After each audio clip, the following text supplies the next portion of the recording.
Can you go to video call? No, video call. Or, and then crank that volume on the right there. Okay, thank you.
doors back there were locked, except for Sierra, so.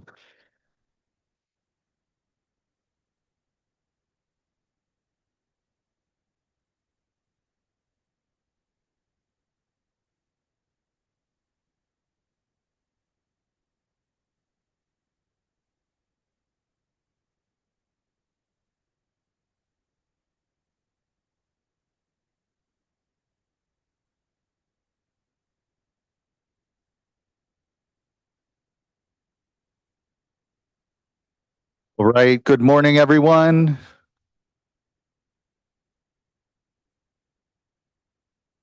Good morning, everyone. If we can wrap up our conversations and like to start the meeting.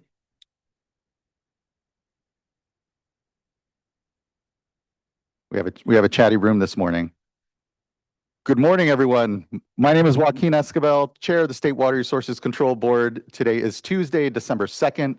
It is 9:30 a.m. or 9:05 a.m. and I'd like to call this meeting to order. I'm being joined this morning by Board Member Nicole Morgan, Board Member Sean McGuire, and Board Member Laurel Firestone. We're also being joined this morning by our Executive Director, Eric Oppenheimer, our Chief Deputy, Karen Mogus, our Chief Counsel, Michael Loffer. Our Clerk of the Board is Courtney Tyler, and assisting her this morning is Margie Argel and Biba Malatik. As you can see, this is a hybrid meeting with both in-person and web components. If you're joining us by web, you should be viewing us through our customary webcast on the YouTube Live website or the Cal EPA website. But if you're having any challenges getting onto the platform, and if you intend on making any comments this morning, you should be on the Zoom platform. If you have any challenges getting onto that platform, please do just email the clerk of the board at board.clerk@waterboards.ca.gov, and she can help get you onto the platform. Once you are on the platform, your camera will be off. You'll be on mute until it's your turn to speak on the item you've indicated. For everyone here in the room, good morning. Good to see you all. We're here in Sacramento in the California Environmental Protection Agency building. Just a few quick announcements for us here as well. Please do observe the exits. If we happen to have an emergency, we'll calmly file out to Cesar Chavez Plaza and await further direction. Also, if you intend on commenting on any of today's items, you need to sign up. There is a QR code at the side of the room here, also a laptop. But if you're having any challenges signing up, please do just email or just go to the clerk and she can help get you set up. And then lastly, please do just silence any phones so we have an uninterrupted discussion this morning. Well, this morning we're actually starting off before we go to public forum on a presentation of Superior Accomplishment Award, and would like to call up Yvonne West in order to present the award this morning.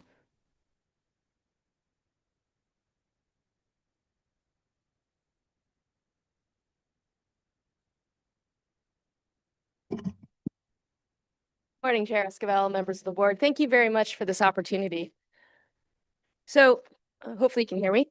Yeah, I'm here today to present Renee with the Superior Accomplishment Award. Renee Maher has served as our Executive Assistant for the Office of Enforcement for the past 15 years. She has served through 3 directors, and she has been the glue and the fabric of our office. Renee has grown in her role as the office has changed and grown. As the front desk of our office, Renee is almost always one of the first people members of the public talks to when they have a concern or a complaint about the work that the water board does.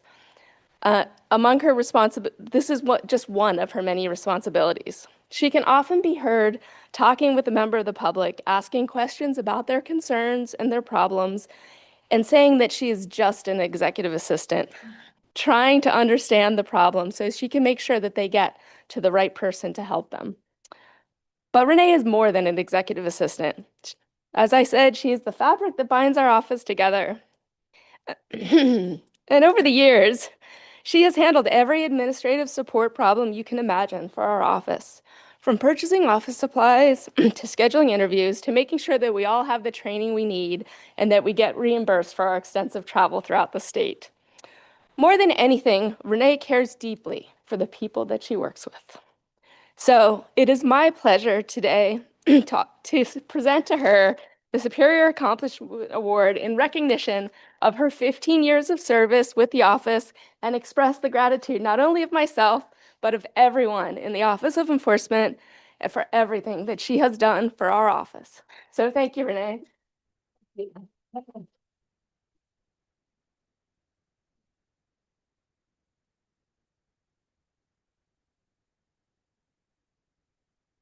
I have to quickly add my thanks as well. Yvonne, thank you for elevating Renee and her work. 15 years and is an incredible amount of time to be here with us here at the board. And just, I know, I think back to my time as an intern in Senator Boxer's office working the front phones, and I know how you get a lot of calls. You get calls from folks that are deeply concerned, don't know sometimes where to go. And so your ability to make sure and connect with those folks and serve, importantly, the Office of Enforcement here is just really appreciated. So thank you, Yvonne, for elevating Renee's work, and congratulations. Thank you, thank you.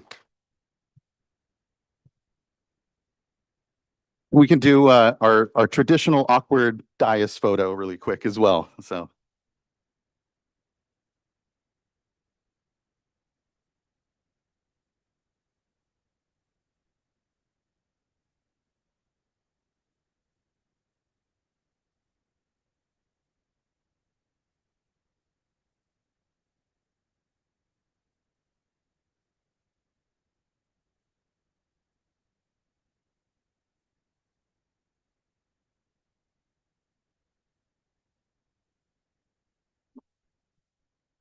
Thank you again, Yvonne and Renee, and thank you everyone for allowing us to have the space. It's really important for us to always be able to acknowledge the true folks that get the work done here at the water boards. So thanks for the time this morning. All right, that now brings us to public forum as we traditionally have here. And as I try to get my public forum list up, I'd like to call first Jeff Ellsworth, who then be followed by Ray Tahir, and then Robert Martinelli. Ellsworth.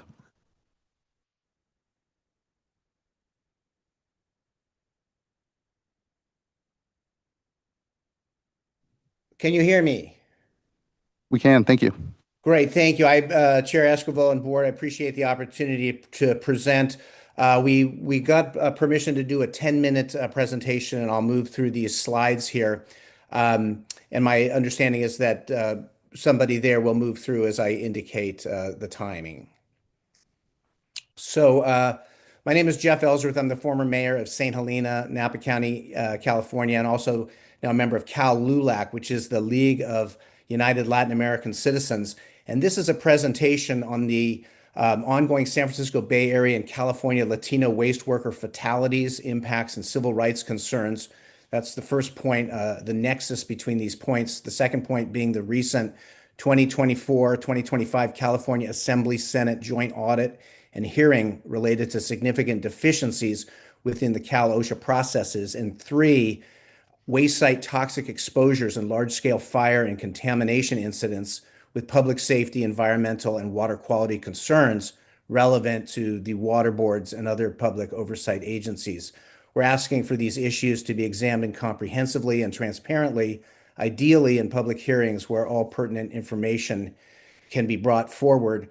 A little bit of background: the California LULAC Waste Workers Advocacy Committee formed in 2025 and has now joined with a broader coalition of advocacy groups to support Latino waste workers exposed over decades to dangerous waste site conditions in California, including the San Francisco Bay Area. This includes Latino worker fatalities, workers exposed to unregulated radioactive waste, and other significant contaminants, including related to water quality, workers exposed to ongoing fires, toxic smokes, as well as wage discrepancy, discrimination, civil rights, and intimidation concerns. And our hope is to work together with the water boards and other relevant public agencies to address these concerns, to prevent further fatalities, and to prevent further large-scale threats to public safety, including with water quality concerns. Please move to slide 2.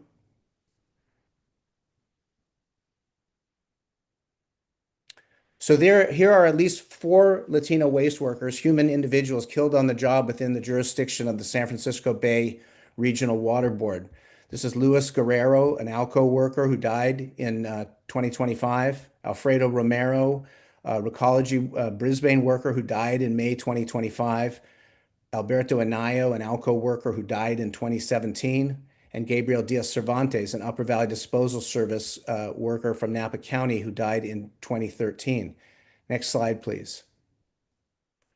This is a focus on Luis Guerrero. He was 41 years old when he was killed. He died when a broken forklift fell on him. He was set to start a new job with a different company the following week before he died. Next slide, please. This is Recology Brisbane worker Alfredo Romero. He was 61. He was killed in May 2025. There's very little information about his passing on the job there. Next slide, please. This is Alco San Leandro facility worker Alberto Anaya, who was 63 years old when he was killed in June 2017. He was crushed to death by a large screw conveyor machine that caught on a floor crack and collapsed on him. Next slide, please. This is Upper Valley Disposal Clover Flat landfill workers in Napa County who was killed on the job in 2013. He was 45 years old, run over by a garbage truck. The Cal OSHA report differed greatly from eyewitnesses and coworkers on the scene. So the San Francisco Regional Water Board is one of the primary oversight agencies of these problematic Bay Area waste sites and have boots on the ground inspectors whose reports are deferred to by other public agencies and thus have significant responsibility to the public to examine all information and evidence presented on these matters. Next slide, please. This is the problems in the waste industry moved beyond the Bay Area. This is a Latino waste worker who was killed at the Alco Stockton facility, Ray Alfaro. He was 31 years old, crushed to death by 4,000 pounds of wire. Next slide, please.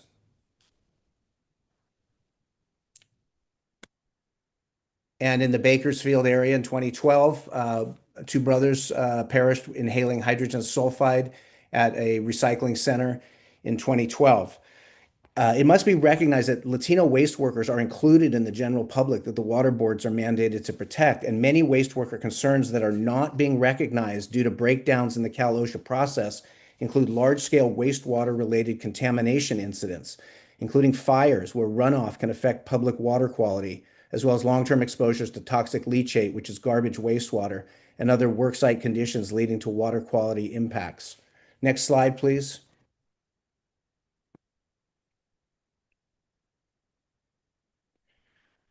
This is the 2024-2025 Cal OSHA audit showing significant deficiencies in the Cal OSHA processes, weaknesses in inspections, with only 17% of valid complaints inspected on site in the 2023-24 year. There have been problems in enforcement and fines, severe staffing shortages. Next slide, please. This is the August 27-25 California Assembly Senate Joint Oversight Hearing on the Cal OSHA process deficiencies. This was called for by Committee Chair Assemblyperson Liz Ortega, who asked, when do you decide that it's time to hold an employer accountable? Is it after the first death? Is it the second death? Is it after the third death? Ortega asked. What's important about looking at the waste industry, all sectors are focused on in the OSHA hearing, but the waste industry, many of these companies have government contracts, which should hold them to a higher standard, as well as deal with more dangerous materials than many industries. That's why the waste industry is really important to focus on. Next slide, please. This is Alco deaths and citations. This is this company, Alco, with 3 deaths in the last 8 years compared with other metal recyclers. They had 3 deaths with 200 employees compared to another company that had 4,000 employees and only one death. Other large metal recyclers had no deaths. Next slide, please. The following are photographs of documents of large-scale fires, contamination incidents, and violations at Alco facilities, Recology Brisbane, and Upper Valley Disposal Service, Clover Flat Landfill in the Napa Valley. Next slide, please. All of these facilities are in the jurisdiction of the San Francisco Bay Regional Water Quality Control Board and all with significant environmental, water quality, and public safety impacts. These are just a small sample of the photographs and documents available that provide the evidence of the systemic problems in the waste industry. And many of the complaints of the employees are just not coming forward. And we believe the Water Board needs a portal to hear those complaints, as we're seeing the OSHA system is broken. And the point is, when the worker concerns don't come forward, there's a larger public safety and environmental risk to the entire community. Next slide, please. This is the Recology Brisbane 2025 fire. Next slide. Recology Brisbane Fire 2018. Next slide, please. This is an Upper Valley Disposal Service Napa County Fire in 2024. Next slide, please. These are many fires at Upper Valley Disposal and Clover Flat landfill between 2020 and 2022. Numerous fires occurred where you can see this truck fire. That's in a high wildfire risk area that Clover Flat landfill is in. Next slide, please. This is a document showing the severity of glass fire impacts. That was a wildfire that burned Clover Flat landfill. The company did not acknowledge that the landfill burned, and the public was never warned of the burning landfill, though the toxic leachate, methane, and oil and paint storage systems were burned, or storage were burned. Next slide, please. This is a toxic leachate pond at Clover Flat landfill in the area where there's a further document. You'll see there's a district attorney settlement for $6.6 million with Clover Flat landfill for toxic discharges. On the right, we can see untrained landfill workers having to engage with a live wildfire and clean up toxic fire debris without training or personal protective equipment. Next slide, please. This is the Upper Valley Disposal Service St. Helena site. You can see a chemical spill here. There's a leachate pond along with the garbage truck washing facility. At this site, the Regional Water Board in internal memos said that this site only took in organic materials, which is clearly not the case. And also, it's been said that by the Regional Water Board that they did an adequate investigation, but that investigation did not include the concerns or complaints of the employees or the neighbors. And that's why we want to have this re-looked at. Next slide, please. Here are Alco, San Leandro, and Vallejo fires, 2025, 2015. Next slide, please. Alco, Vallejo, 1990s violations of lead exposure, 17 violations to employees and their families. Next slide, please. This is an Alco timeline showing the fatalities from 2017 to 22, 3 fatalities, also violations, a crane accident, propane tank explosion, an employee having 2 fingers amputated. Next slide, please. This is the Alameda County District Attorney, civil settlement of $750,000 against Alco. Next slide, please. This is Brisbane Recology, total penalties at Recology since 20,000, $144 million. Next slide, please. This is a document of an employee at Upper Valley Disposal Service in Clover Flat, quite ill from radiation exposure and might need to be sent out of state for treatment. Next slide, please. This is the Upper Valley Clover Flat settlement for $6.6 million related to a large-scale contamination incident. The employees were never acknowledged in this settlement. Next slide, please. This is a slide about metal recycling being one of the most hazardous sectors in the county. Of the over 5,000 workplace deaths reported in the agency, 484 were in waste management and remediation, which includes scrap metal recycling. Next slide, please. As we said, are we out of time? I'm sorry, I didn't see the time. Yeah, apologies, Mr. Ellsworth. No, We've hit the 10 minutes now. Yeah, my apologies for going over. I just wanted to make sure that these points were brought forward and hope that the Water Board can work with us to find a way to bring these concerns forward that are not being heard through the OSHA portal. Thank you. Thank you as well, Mr. Ellsworth. And I'll be circling back with the Regional Water Quality Control Board. And again, I do appreciate you coming here and elevating your concerns. But we'll work through the regional board and just again appreciate your time and the opportunity here to hear further about these concerns. So thank you. Very much appreciated. All right, now I'd like to call up Ray Tahir for public forum, be followed by Robert Mattonelli, and then we have one additional commenter, Maggie Hallahan. Good morning, board. Next slide, please. At the last meeting, Chair Esquivel criticized me for accusing Chief Counsel Lawfer of being untruthful. In fact, he has been untruthful on 2 occasions. First, at the December 18, 2024 meeting, Mr. Lawfer said, the legislature has expressly made the general order disclosure requirements that were added in Water Code Section 13287 applicable to NPDES permits that are general permits. This is patently false. The legislature did no such thing. Mr. Lawfer is the one singularly responsible for adding that language to 13287 without legislative approval or state board approval. A few months later, and as I mentioned, Mr. Lawfer admitted to this by saying that he had added the following to 13287, which you're familiar with this passage. Next slide, please. Mr. Lawfer said it was intended to aid the reader to understand general order and disclosure requirements, which it clearly did not. The real reason was to make up for the fact that it used general orders on multiple occasions and multiple documents issued by his office that were not legally adopted. His Q&A on ex parte is an excellent example. Mr. Lawfer also said that the addition of the bracketed definition aid is mentioned in the pamphlet presented on the front page of Port of Cologne. It is not. It's another lie. Bottom line, Mr. Lawfer broke the law. It was only when I called on him adding the bracketed definition at the August 5th, 2025 board meeting that he offered the excuse that it was intended to be an aid. Mr. Lawfer also admitted that the addition was not part of the code. However, as I mentioned at the last meeting, anyone looking at 13287 would have to conclude that the bracketed definition was not integrated with the rest of the code. I believe Mr. Lawfer was counting on this. Consequences. It is clear that Mr. Lawfer broke the law, which constitutes gross misconduct and possibly fraud. The question is, what does this board intend to do about it? If it does nothing, it risks being complicit. Next slide, please.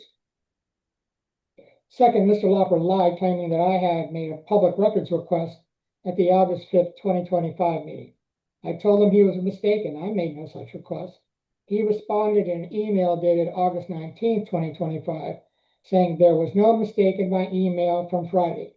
During your last board presentation, you stated you would like any document from my office meeting certain criteria. Since public records requests can be made orally or in writing, I treated your request for the documents as a public records request. This is a really bizarre response. How could he conclude that I made a public records request without me making one? Mr. Lawfer has some issues. Next slide, please. Speaking of Democratic Club's public records act requests, as I mentioned at the last meeting, Chief Counsel ignored 4 separate public records requests submitted to Assistant Chief Counsel Philip Wiles. And the request was made by the Gardena Valley Democratic Club, initially on August 8th, then on August 28th, then on September 10th, and then on September 22nd.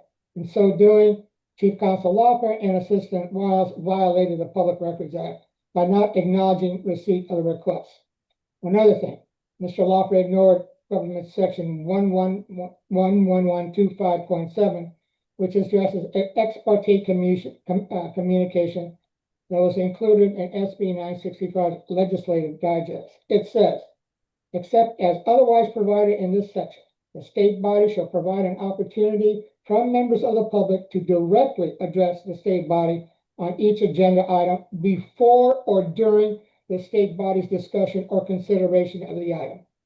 Given that 13287 is likely to be voided by the legislature, Section 11125.7 should be applied to general permits, namely all stormwater permits being considered by the Water Board.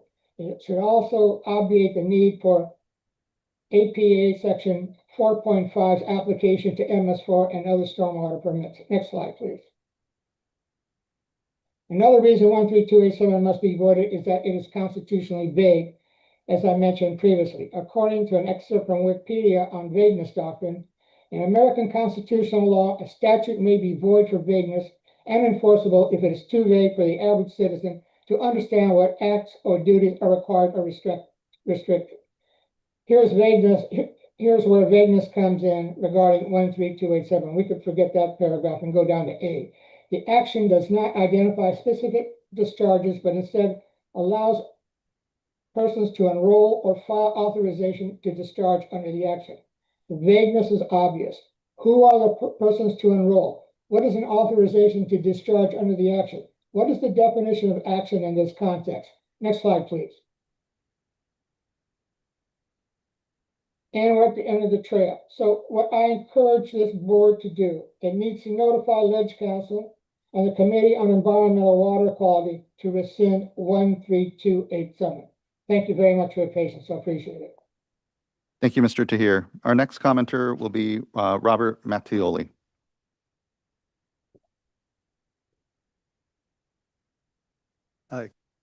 Members of the board. Good morning.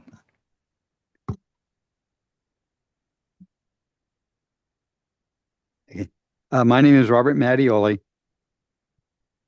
and I'm having problems submitting my annual stock monitoring reports for rangeland property in Calaveras County. There is no home on the property. I understand that there are issues with your new system. 2 of my stock ponds are under 10 acre feet and they go dry at the end of the summer. I take visual measurements. I request that you go back to the IRIM short form. My 3rd stock pond is under 25 acre feet and I have an engineered 5-foot interval contour map with estimated volumes for every 5-foot interval. I take visual readings in October and November before the rains when the water level is low, then in April after the rains.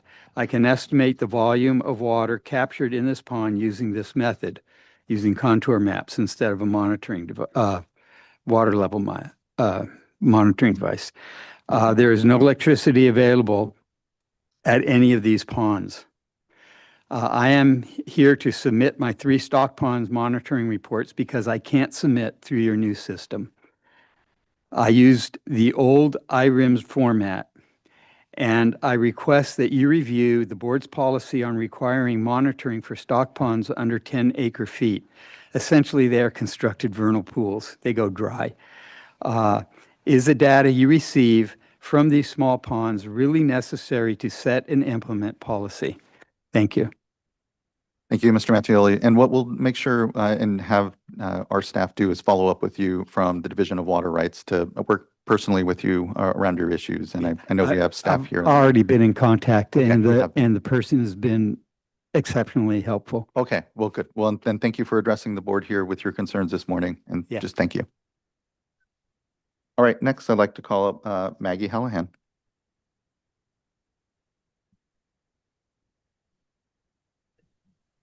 Hello. Thank you so much for all the work you do there at the board. Good morning. Could I share screen or is that not okay in this? It's not allowed. Unfortunately, if there were images you would like to share, they needed to get over to the clerk of the board. Okay, We have the system locked down for. Well, I'll definitely, yes, I understand. I'll definitely do that next time, and I'm going to submit an update after this first initial. This is new, maybe new information for you. I've submitted a letter to you today that is including a letter that I've been working with San Francisco Water Board and with the Regional Water Board for the area. And I'm a San Francisco Sea Scout leader. I work with youth on the water, and I'm concerned that we're not doing enough water testing, especially with new areas like India Basin and new areas inside of San Francisco Marina. And my response has been showing a gap in the different regional water boards on doing REC 1 and REC 2 testing. So I would love to get any type of person within your statewide community to, if there is someone that creates a protocol for all water entry areas for stand-up boards, kayaking, swimming, places where you have water contact. And I would like to get more of a statewide review. I did go to Southern California and find some areas where the regional area there is very involved. So anyway, my kids, our kids, all of our kids are in the water, and I think it's really important to find out exactly where the oversight is. So anything you can do to help me, or any staff you have that could contact me to help inform me in my area. Thank you very much. Thank you as well, Ms. Hallahan. Really appreciate you addressing the board this morning with your concerns, and definitely will ensure that we have folks reach out. What comes to mind certainly are that we do need to have a better focus oftentimes on just ambient monitoring, and especially when it comes to contact recreation. I think there are opportunities for us to do better with Here our regional water quality control boards are lead. But as you noticed, there can be varying degrees of programs being implemented at that local level. So we'll definitely connect with you, and thank you for elevating your concerns and addressing the board this morning. Thank you very much. You guys have a great day. You too. Thank you. All right, that wraps up public forum, and thank you everyone for the time and patience. It is important for the board to be able to hear from folks on items not calendared before the board. All right, that now brings us to our first item of board business, which is consideration of the board meeting minutes from the November 18th board meeting. I do see that there is one commenter that has put in their name for the board meeting minutes. I don't believe individuals on. Okay, so we will just carry on. Looking to fellow board colleagues if there are any adjustments, amendments to the meeting minutes, and otherwise, ready for a motion. I'll make a motion for item 1. I'll second. Thank you both. Ms. Tyler, can you please call a roll call vote? Board Member Morgan. Aye. Board Member Firestone. Aye. Board Member McGuire. Abstain. And Chair Esquivel. Aye. Thank you. Thank you as well. Board meeting minutes are adopted, and it brings us to our 2 uncontested items, which they are both, I believe, coming off because we do have one commenter for item number 2, which is consideration of proposed resolution adopting revisions to the water management measurement regulations. And then also item number 3, I believe staff wanted to do a presentation. So we will go on to item number 2.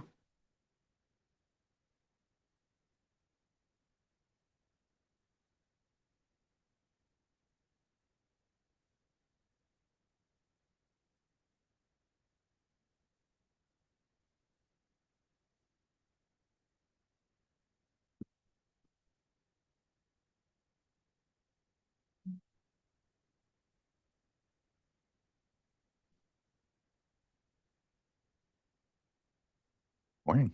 Good morning, Chair Esquivel, members of the board. My name is Lindsay Kammeyer, Senior Water Resource Control Engineer with the Division of Water Rights Drought Planning Unit. With me today are Ciara Kennison from the Division of Water Rights and Samantha Olson and Dave Rose from the Office of Chief Counsel.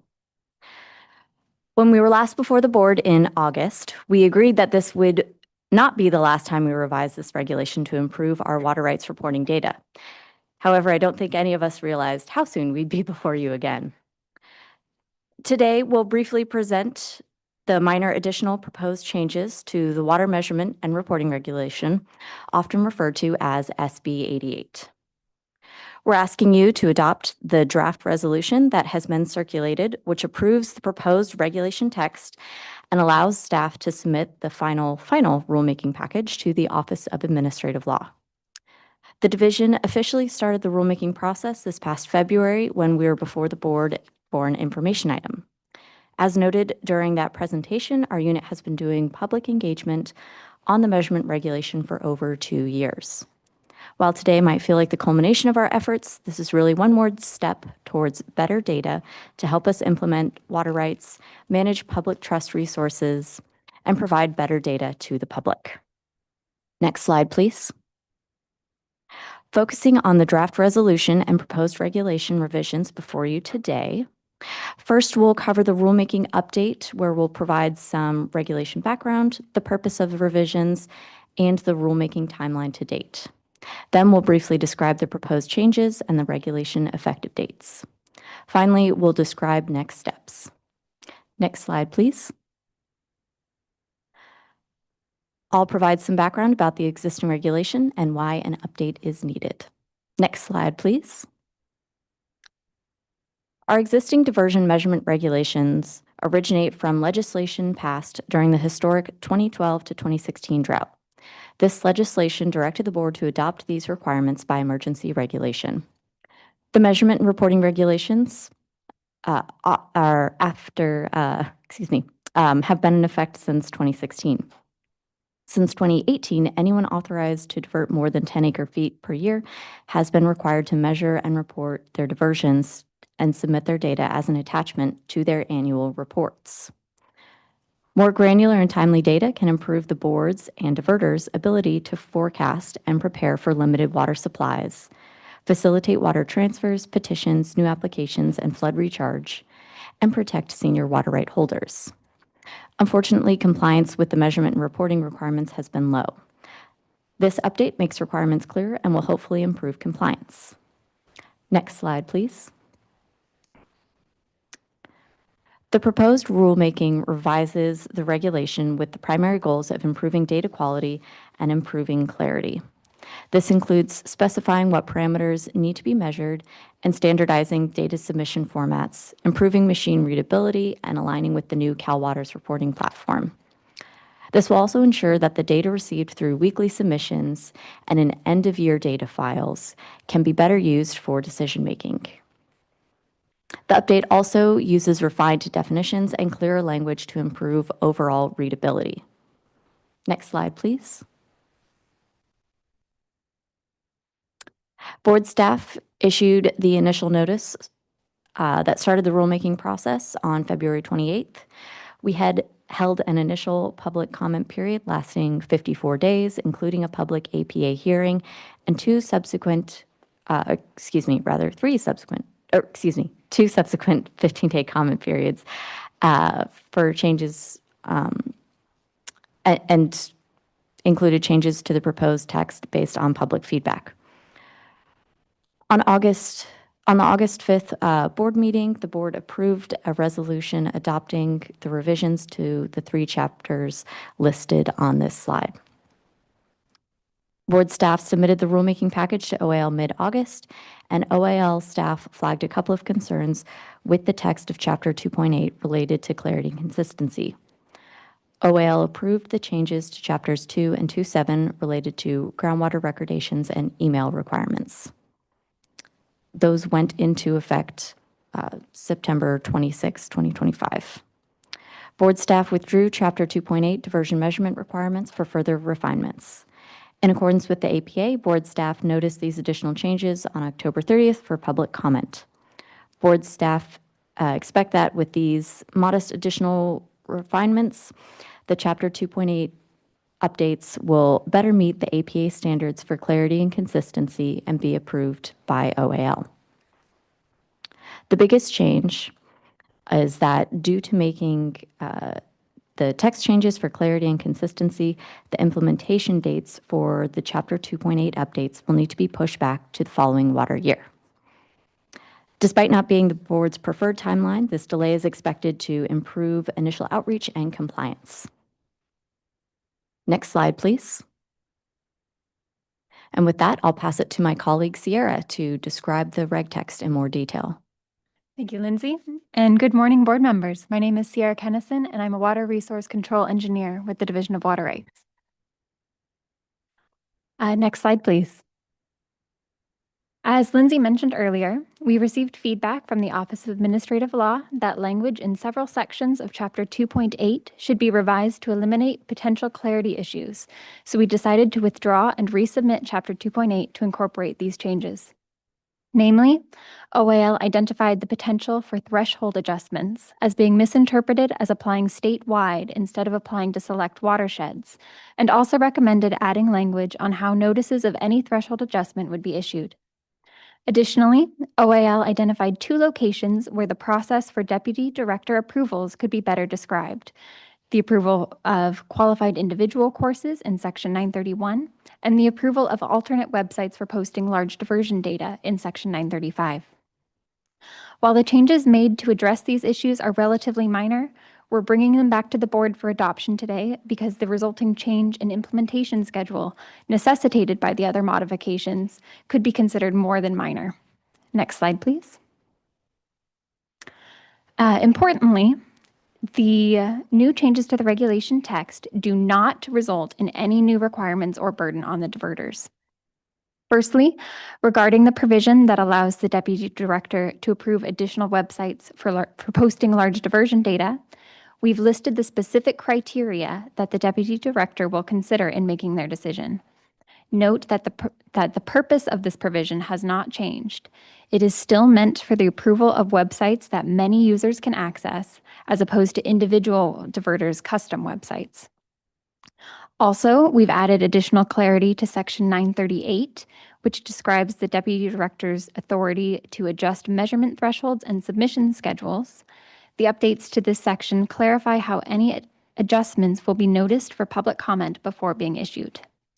And finally, since the initially proposed effective date of October 1st, 2025 has passed, we've pushed back the effective dates of most requirements to align with the beginning of next water year. This will give diverters additional time to adjust to the updates to the regulation. So on the next slide, we'll take a minute to walk through a timeline of each of these dates. So until October 2026, the requirements of the existing regulation will remain in effect. The updated measurement requirements, which will specify which data to collect, those will take effect in October 2026, the start of water year 2027. Data collected in water years 2025 and water years 2026, so measurements taken through September of next year, those will be reported according to the existing requirements.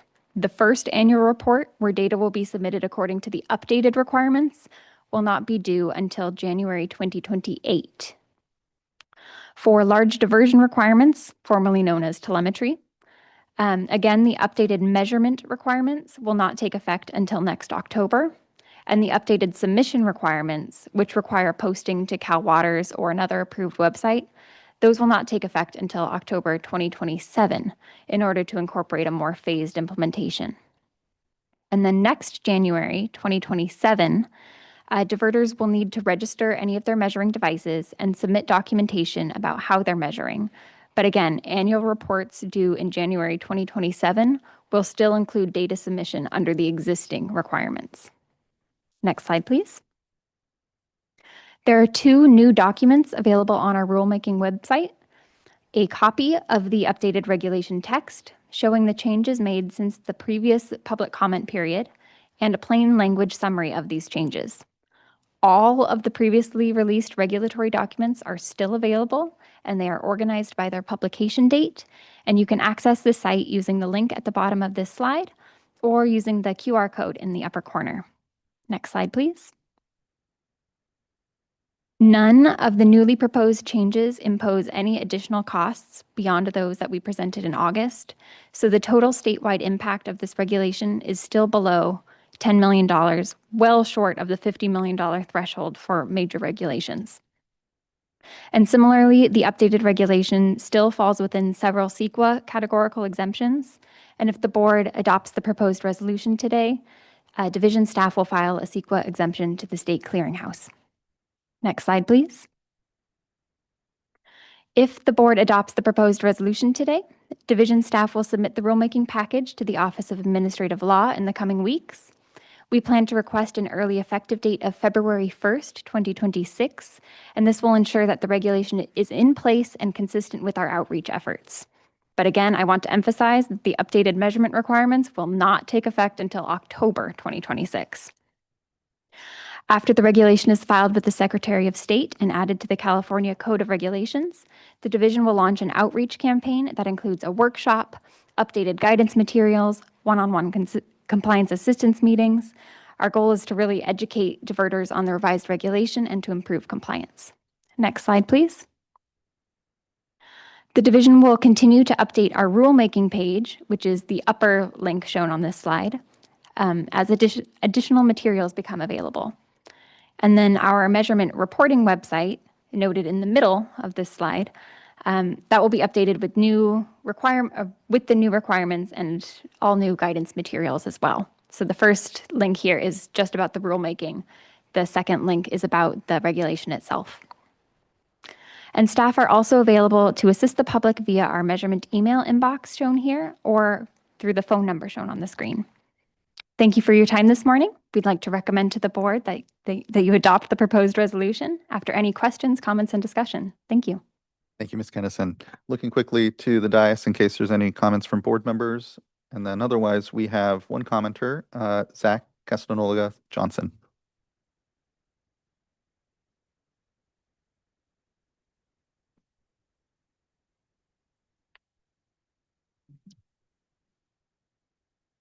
Good morning, Chair Esquivel and members of the board, and thank you for the opportunity to submit public comments today. My name is Zach Hastignola Johnson. I'm an attorney with BKS Law Firm here in Sacramento. Our firm represents numerous water right holders throughout California, including several that operate reservoirs that fall within the revised regulations definition of large diversions. Along with my colleague Ryan Becerra, I have submitted multiple rounds of comments on the proposed regulations, and I was here back in August to submit oral public comments on the draft revisions. It's good to see you again. Overall, our firm was very pleased with the revisions to Chapter 2.8. We were especially glad to see that these revisions include a more flexible implementation schedule. However, we also believe that some additional clarifications remain necessary, which is why our firm submitted written comments and is why I'm here today. Next slide, please. I have two comments for you today. First, we suggest clarifying some of the updated language in section 935. As written, next slide, please. As written, shown here on the screen, the bolded language, specifically the verb leaves, is ambiguous as to whether reported values in large diversion submissions must reflect data associated with water exiting a reservoir due to a natural process like evaporation or an operational process like water supply releases. Even if we assume that the verb leaves is describing an operational process, the regulation does not further distinguish between a withdrawal or release from a reservoir. So consequences of this ambiguity are predictable. For example, should we have another water year like 2023 with major storms and flooding, we may see new executive orders like EO N723 and N423 for flood diversions. Under Section 935B1D, in this emergency situation, diverters would need to be measuring and reporting huge quantities of water not associated with a water right. Similarly, a diverter releasing flood flows for groundwater recharge under Water Code Section 1242.1, which are also not associated with a water right, might be required to report and measure all of that water. To eliminate this ambiguity, next slide, please. We suggest that the text be revised as shown on the screen. Eliminate the verb leaves both times that it appears, replace it with the phrase is withdrawn or released from, and add the phrase pursuant to claimed water rights of the diverter. Next slide, please. Our second comment today is on Section 939. While we very much appreciate the added flexibility for diverters in the proposed revisions, parts of the revised Section 939 remain unclear. Specifically, the addition of two new subdivisions appears to contradict other parts of Section 939 and the State Board's messaging around these and earlier revisions, and thereby makes it a little more difficult for diverters to understand what will be immediately required of them when these revisions are adopted. Next slide, please. The way we read it, the new section 939.4E is confusing because it would accelerate rather than delay the timeline for installing measuring devices consistent with the updated regulations. As you can see on the screen, 939.4E states that a measuring device installed on or after the effective date of the amendments to this chapter must be installed in accordance with sections 939, 933, and 934, which are the full updated regulations. This seems to be inconsistent with the language in section 939.1. Next slide, please. As shown here on the screen, you can see, again, it's reiterating something that the staff just said, which is that these requirements take place in water year 2026, and 939 represents interim requirements. Next slide, please. And then looking at some of the educational material sent out by the board, this is the summary of October 2025 changes to proposed regulation text. In this table, it states that in October 2026, that's when the requirement to begin measuring in accordance with the new regulation will take effect. So there hasn't been a mention of an exception to this requirement in any of the, as it applies to the maintenance and operation of measuring devices in any of the board's educational materials. So we're just a little bit confused. To be clear, we understand the logic of the addition of section 939.4E. We just don't understand why it's necessary to add this when the full revised regulations take effect in October. This only makes interim compliance more confusing, especially for smaller diverters. Also confusing is section 939.4F. Next slide, please. This section adds a brand new enforcement mechanism specific to measuring devices. As shown on the screen, 939.4F states in part that failure to timely repair or replace a measuring device that does not comply with the accuracy requirements of subdivision D of this section is a violation of this regulation. This also seems inconsistent with the State Board's messaging that these newest revisions to the regulations are intended to give diverters extra time to understand their new requirements, and that enforcement of the new regulations was not going to be an immediate priority. Adding these sections to the interim requirements creates confusion about which requirements begin immediately upon adoption of the new regulations and which are delayed until October 2026. To eliminate confusion, we suggest that the State Board remove the proposed sections 939.4E and F. At the very least, our main concern here is clarity. So we would just request that State Board staff provide a detailed compliance checklist for water year 2026, and that'll help us ensure and our client diverters ensure that they can comply with this regulation as they very much want to do so. Thank you so much. That concludes BKS Law Firm's comments, and we thank you again for the chance to comment on these draft revised regulations. Appreciate your time. Thank you as well. Really appreciate the great engagement on this project and the comments here. Looking to our folks, some of it sounds like perhaps it's something that through just guidance and implementation we can address, but wanting to hear from you all kind of what your sense is. Yes, absolutely. Thank you for BKS's comments. So for the first comment that they made, that is focused really on the provisional weekly data that we're getting. So we're really just trying to get a broad sense of what water is where, specifically thinking about trying to parse it by water right. We've heard from other commenters that they appreciate not having it parsed by water right because doing that on a weekly basis is difficult or impossible to do given how many diverters calculate storage. So again, the language was intended to simplify requirements and make it clear that this is a broader sense. If there is something specific that folks want to do that is divergent from the regulations, they can also submit an alternative compliance plan if they want to parse out their data and be more specific there. We're also happy to work with folks one-on-one as well if they have any issues. For the second item about new devices,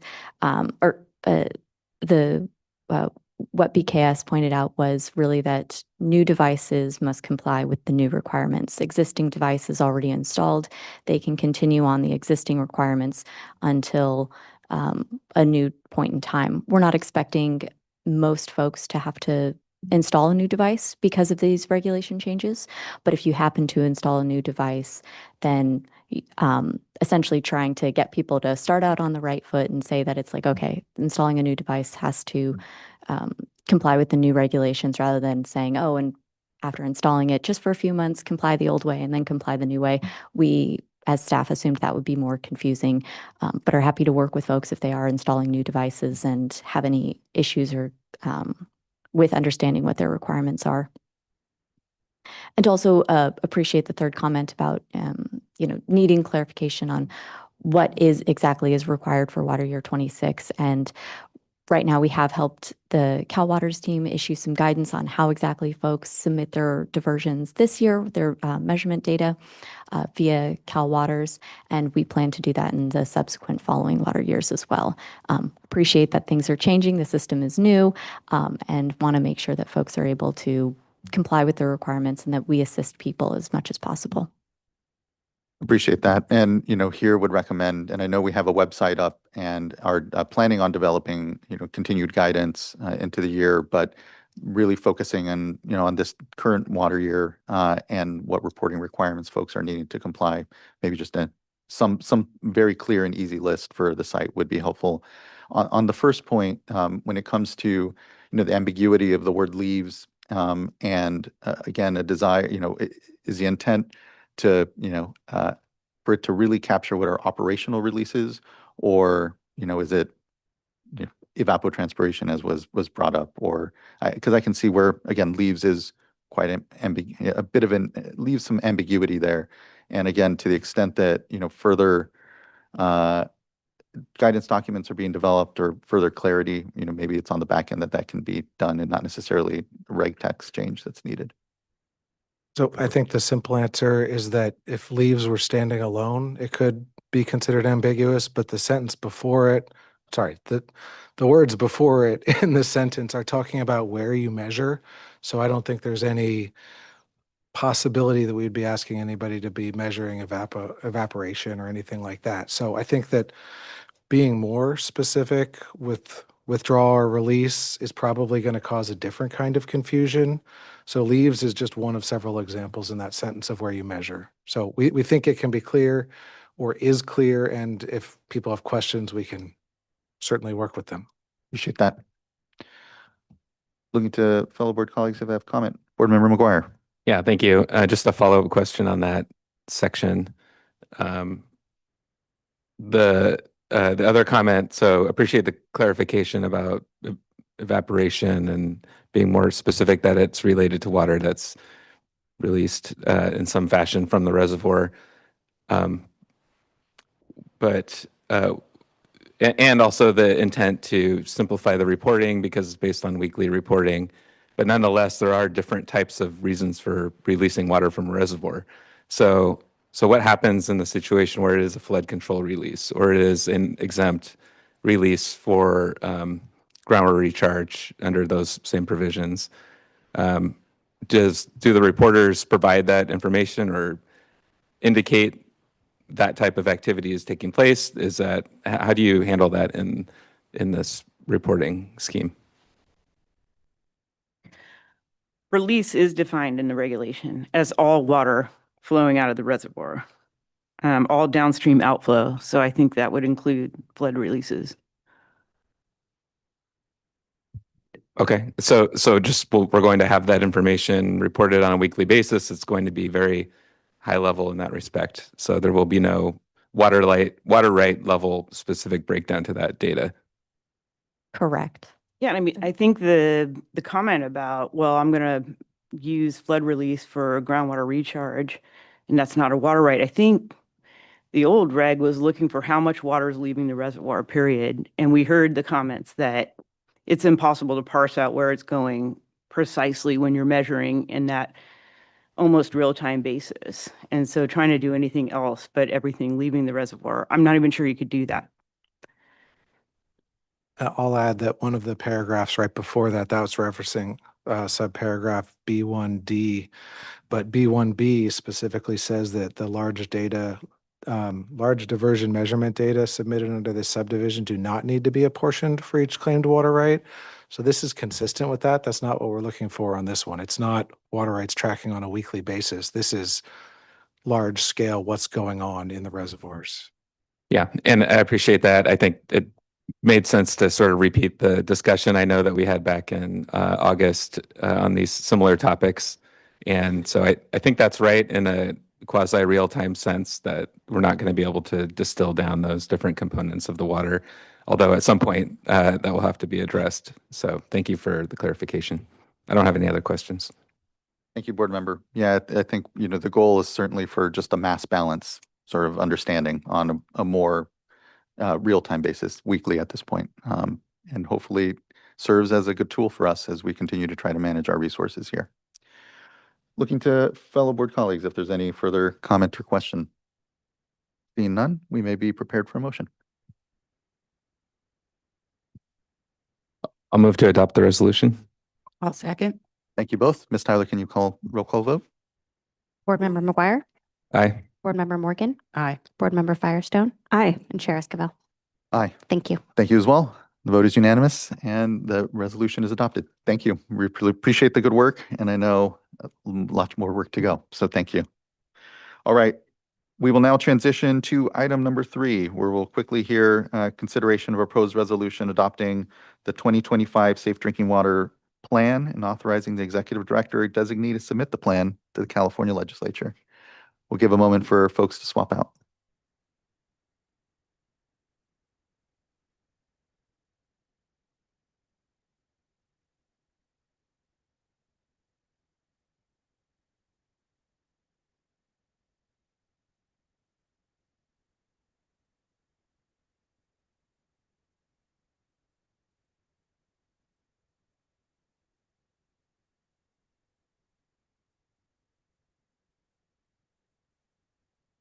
Morning, Chair Esquivel. Morning. Darren Polhemus, Deputy Director for the Division of Drinking Water. We thank you for allowing us to do just a quick presentation and one more sales job for the state water, safe drinking water plan that we put together every 5 years. I think it's just was nice to be able to put on the record that we did get comments and that we did kind of respond to those, and this is our opportunity. We're definitely not going to repeat the larger presentation we gave back at the workshop. We're just going to focus on the kind of the response to comments. And so for that, with me here today is Bob Brownwood. He helped lead our large team of staff that worked on that. And then for the presentation today, we should have online Lawrence Sanchez, who was our definitely staff lead and spirit behind this update of this year. So Mr. Sanchez, if you're ready to go. Yes, good morning. Sound check, everyone can hear me? We can. Good morning. Good morning, board chair and members of the board. I will provide a brief overview of the plan as well as summarize the plan's recommendations, division's milestones and initiatives completed in the last 5 years, as well as provide a look forward on some of the division's continuing goals and initiatives. The division is requesting the board adopt the draft resolution authorizing the submittal of the plan to legislature in accordance with Health and Safety Code Section 116355. The Division of Drinking Water presented the plan in detail, as Darren noted, at the July 15th workshop. The draft document has been posted on the State Water Board website since July 7th, and public comment period closed on August 29th. For those that would like the high-level review of the 2025 plan, the board website contains a video link to the July presentation along with the downloadable slides. The plan also includes an executive summary. The link to the website will be shared on the last slide. Next slide, please. The purpose of the presentation is to provide a few highlights of the plan and recommend adoption of the plan. The plan contains both analytical as well as encyclopedic information about California's drinking water systems and related regulatory programs. In part, the encyclopedic detail provides the necessary background for legislatures and stakeholders to understand the framework in which public water systems operate, to develop legislation and other tools in support of safe and accessible drinking water for all Californians.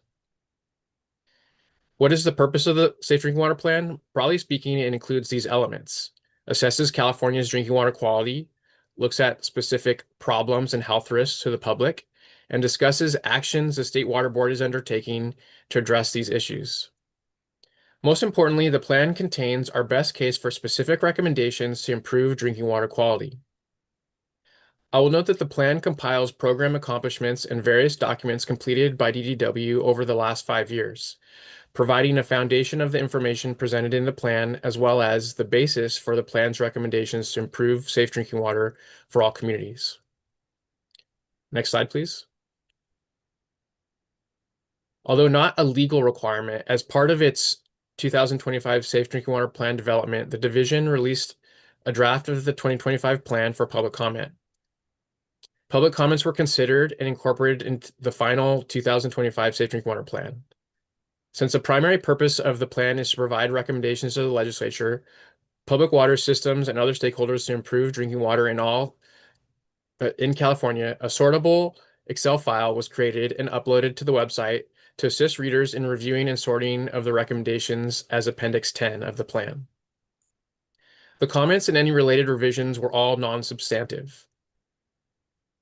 Where relevant, the comments were discussed with commenters, shared internally with other divisions, or otherwise incorporated into the plan.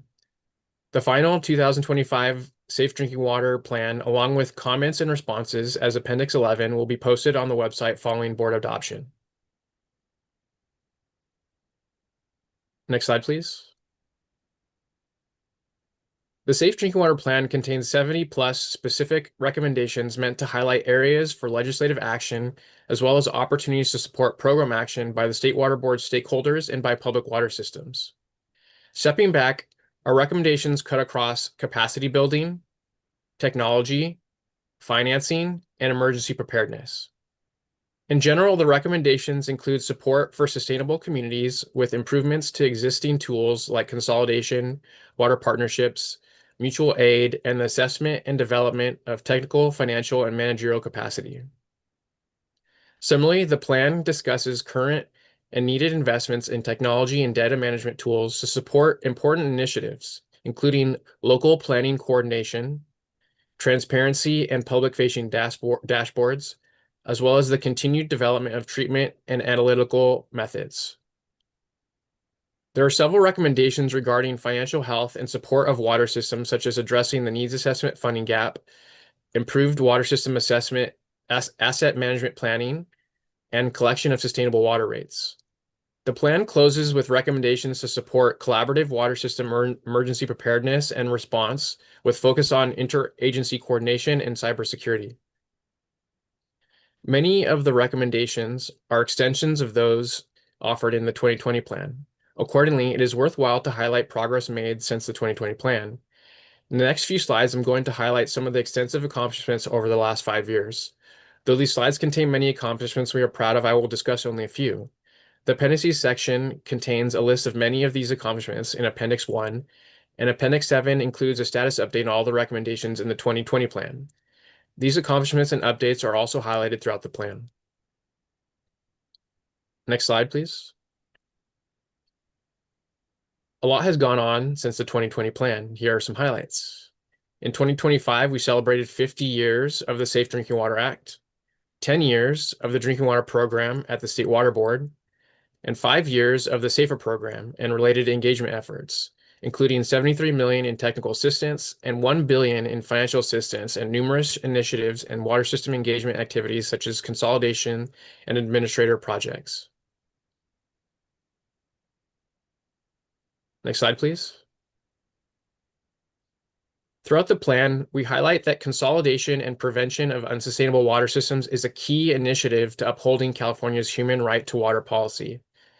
In the 2025 plan, we are reporting 100 less systems overall since the 2020 plan, which accounts for about 170 consolidations, but also the creation of new systems. The impact of these ongoing and resource-intensive initiatives is reducing the number of Californians that lack access to safe drinking water roughly by half. Next slide, please. The next 4 slides highlight additional DDW program milestones and initiatives. This slide includes those of most interest to the regional board and divisions, as well as those that will require staff and water system resources as part of the ongoing implementation. Most importantly, these include the recent adoption of the federal PFAS maximum contaminant level, or MCL, California's own hex-chrome MCL, and direct potable reuse and proposed on-site treatment and reuse regulations, as well as ongoing review of the existing health protective regulations, such as best available technologies, other maximum contaminant levels, detection limits for the purpose of reporting, and notification and response levels. Collectively, the State Water Board has continued to advance California's human right to water policy through its climate and racial equity strategy and racial equity action plan. In 2024, the legislature provided the State Water Board new sewer system administrator authority to strengthen source water protection initiatives. And the State Water Board also completed phase 1 of the first ever wastewater needs assessment. Next slide, please. Some additional program milestones include additional regulations, reports, and program actions, such as several iterations of the annual updates to the SAFER needs and affordability assessments, report on point of use and entry devices to improve interim and permanent solutions, especially for non-regulated state small and domestic well water systems, various regulations enacted for conservation, shutoff protections, and almost $1 billion in arrearages funding program, and 36 expedited funding projects totaling approximately $175 million in state grant funds since 2023. The lead service line inventories and related initiatives, increased emphasis on drought resiliency planning, and looking forward the initiation of TMF capacity requirements, which will be used to help support sustainable, healthy communities. Next slide, please. This slide highlights several tools and activities that have been completed which increase data transparency and accessibility, such as the new CLIP water quality portal, Aquifer Risk Map, and residential treatment device portals. Upgrades have also been made to the electronic annual report, GIS boundary tool, and the Safer Clearinghouse. There are also various improvements due to agency collaboration, legislative support, and program action in support of consolidation project management, including increased engagement and publication of water partnership success stories. Next slide, please. This slide highlights the division's compliance metrics and program activities that have been completed to support 98% of public water system customers statewide receiving water that meets standards. Between 2021 and 2024, these program actions include an equivalent of 9 division field office branch actions a day, such as permits or permit amendments, sanitary surveys, or enforcement actions. In addition, ELAP, or the Environmental Laboratory Accreditation Program, completed an equivalent of 11 program actions a week, such as laboratory accreditations, laboratory assessments, and laboratory enforcement actions. All these core activities were supported by over 2 million water quality samples collected, analyzed, processed, and reviewed per a year, which equates to 3 to 4 samples per minute statewide. Next slide, please. Though most Californians, about 98% of the population served by public water systems, are fortunate to have safe and reliable drinking water provided by capable public water systems, the promise of Safe Drinking Water Act has not been fully met. The other 2% of Californians served by public water systems have documented drinking water quality problems. Additionally, another estimated 4% of the population served by state small water systems or domestic wells is not regulated by DDW. The report references the ample documentation of the problem, as well as highlights the actions by the State Water Board and stakeholders to address these issues in the last 5 years. Going forward, the plan's recommendations lay the framework for program action and stakeholder support necessary to ensure the promise of Safe Drinking Water Act is upheld for all Californians. Since almost all water quality violations occur at systems with less than 500 connections, this slide highlights the division's priority to assist those Californians that are most at risk of receiving non-compliant drinking water over the next 5 years. First, the division is in the process of developing technical, managerial, and financial capacity regulations per Health and Safety Code 116600 and financial assurance regulations per Health and Safety Code 116375G.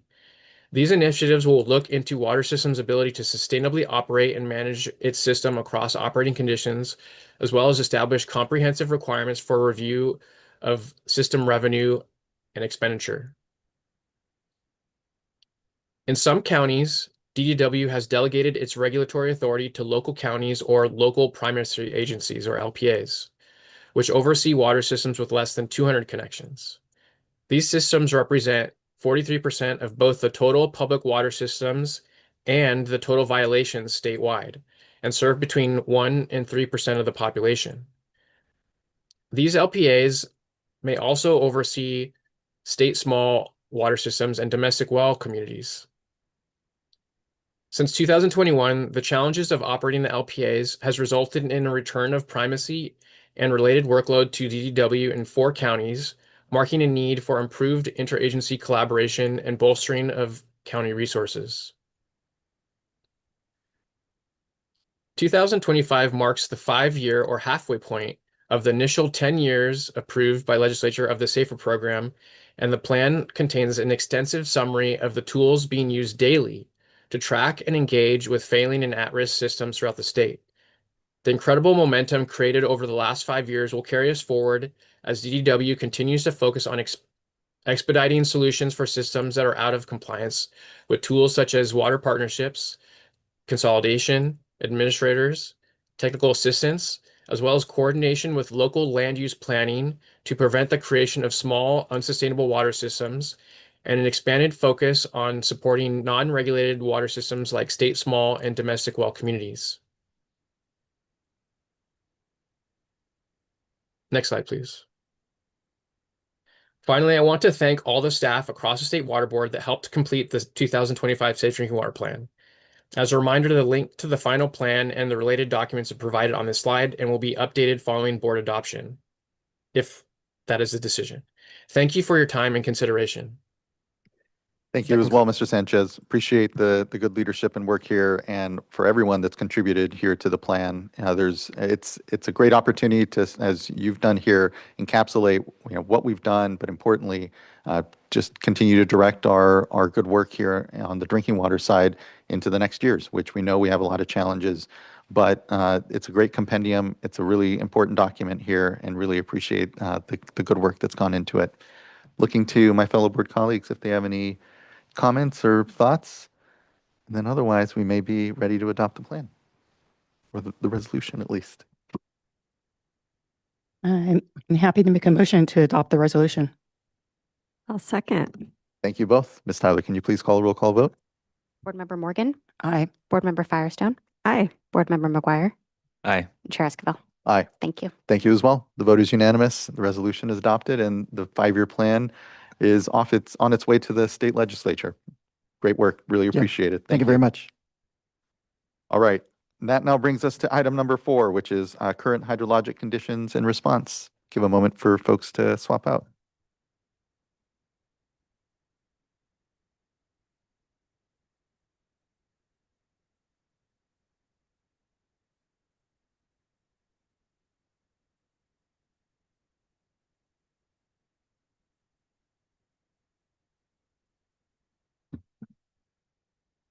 Good morning. Good to see you.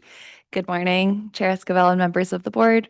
My name is Abby Warner, and I'm an environmental scientist at the Division of Water Rights, and today I'll be going over the hydrologic update. Next slide, please.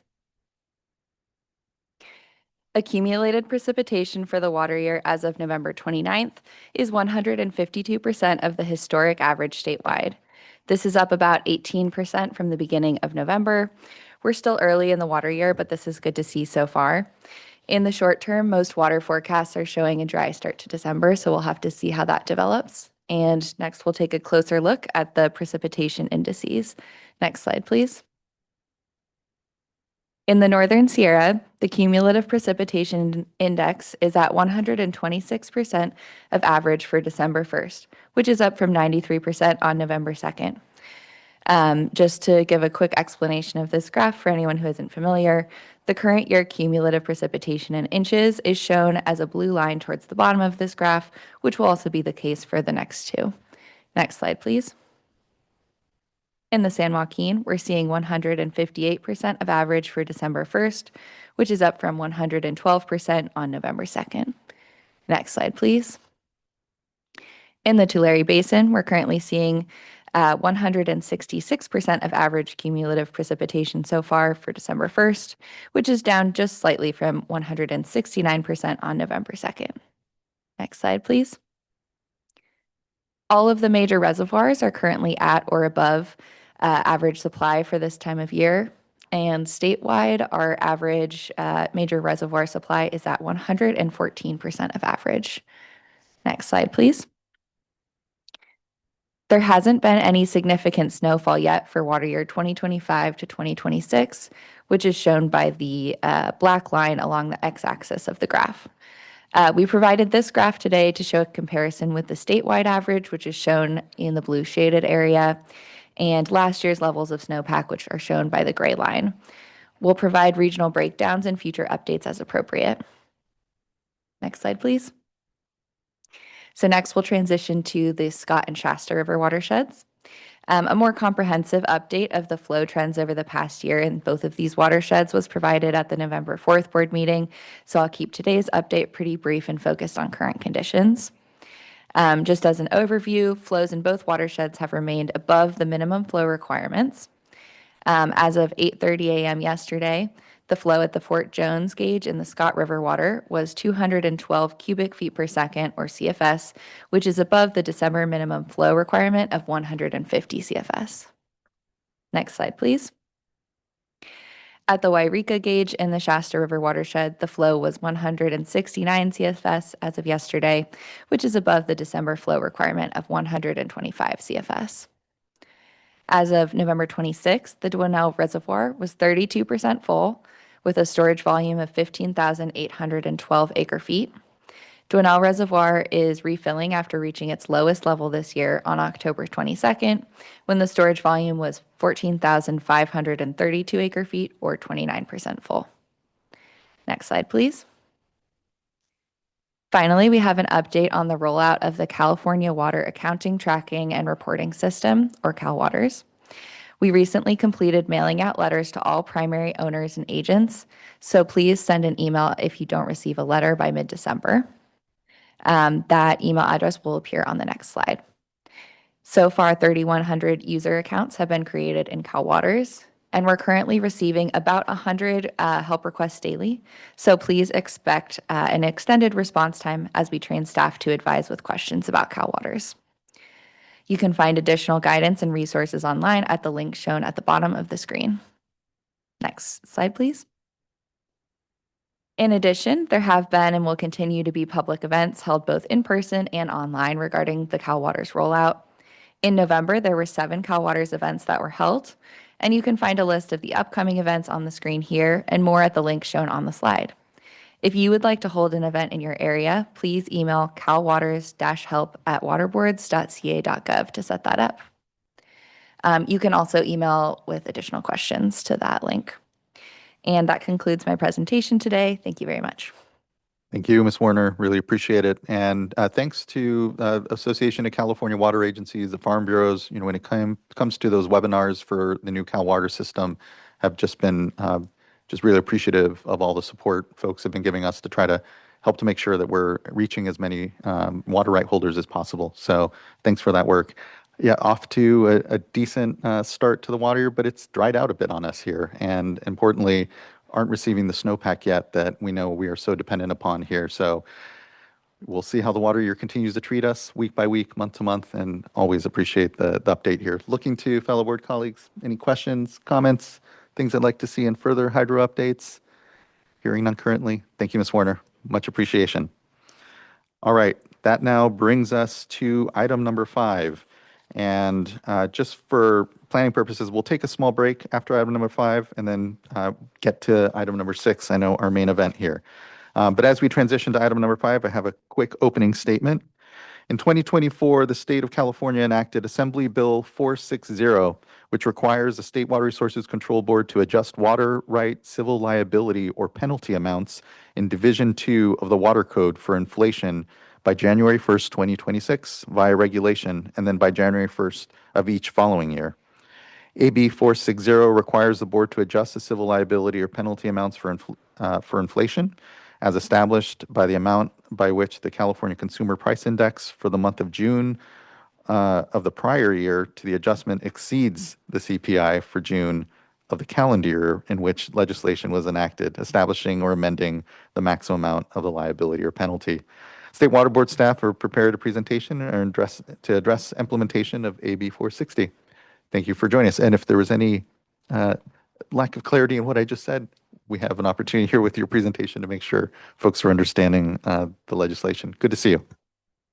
Thank you, Chair Esquivel. Board members, members of the public, esteemed colleagues. My name is Jason Grimm. I'm an attorney in the Office of Chief Counsel, here to talk about Assembly Bill 460 today. With me today are Brian Coates from the Division of Water Rights and Ken Petrozelli from the Office of Enforcement. And yes, sorry for the kind of wordy opening statement there. It's a little bit of an awkward bill in terms of the wording.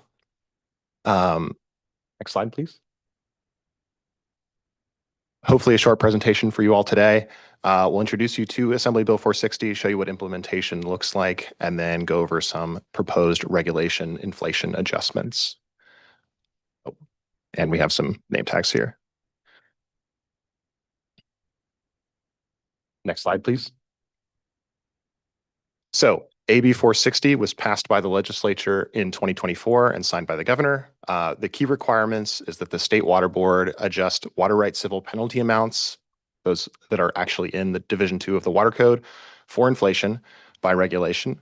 The first adjustments for inflation are required by January 1st, 2026, which is why we're here today in the December 2nd board meeting. And then there are annual adjustments required thereafter. The adjustment method is based on the California Consumer Price Index, and we use the CPI data from June of the prior year And for example, that means June 2025 for regulations taking effect on January 1st, 2026. Next slide, please. So the initial adjustment is a fairly straightforward process, even if the math can be a little bit confusing to follow initially. We compare the CPI data from June of 2025 to the CPI data from the year adopted, that the regulation was adopted, or sorry, the statute was adopted, or last amended by the legislature, whichever is more recent. We then develop a ratio and multiply the civil penalty amount by that ratio.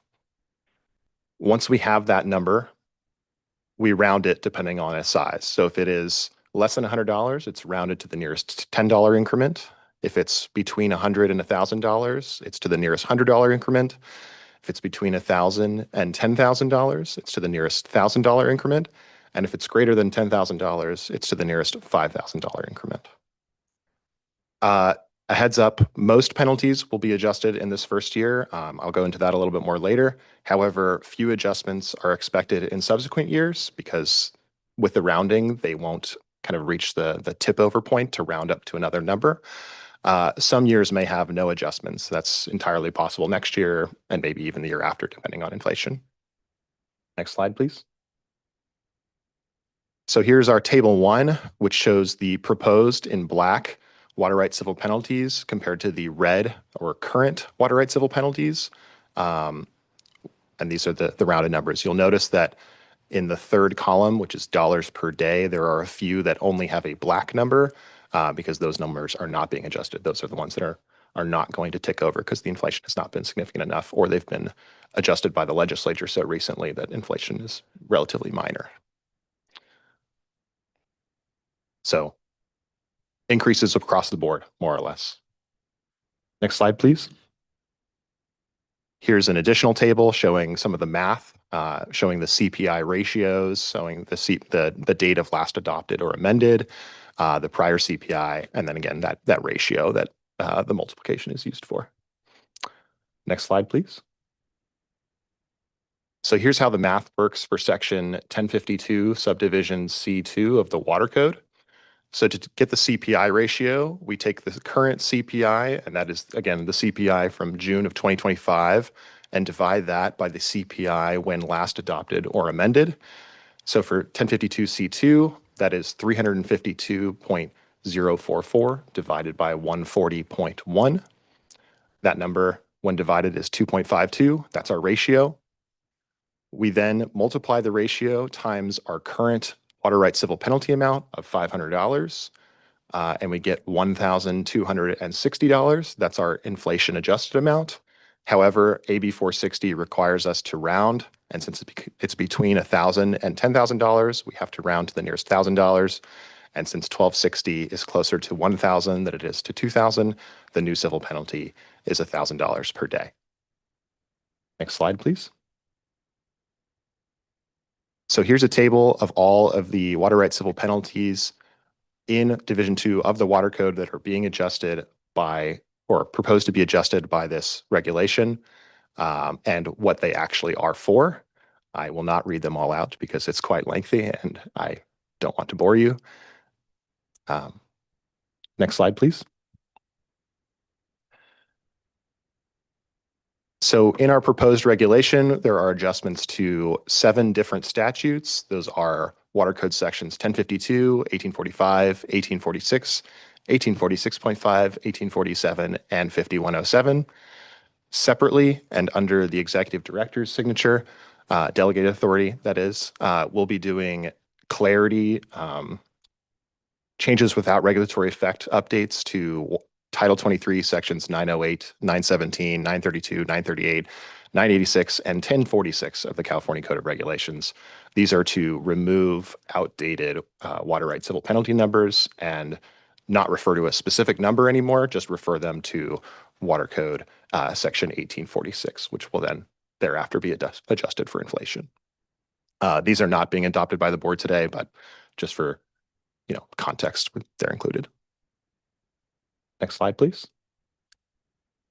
So next steps, adoption of this regulation is exempt from the requirements of Chapter 3.5 of Part 1 of Division 3 of Title 2 of the Government Code, also known as the Administrative Procedure Act.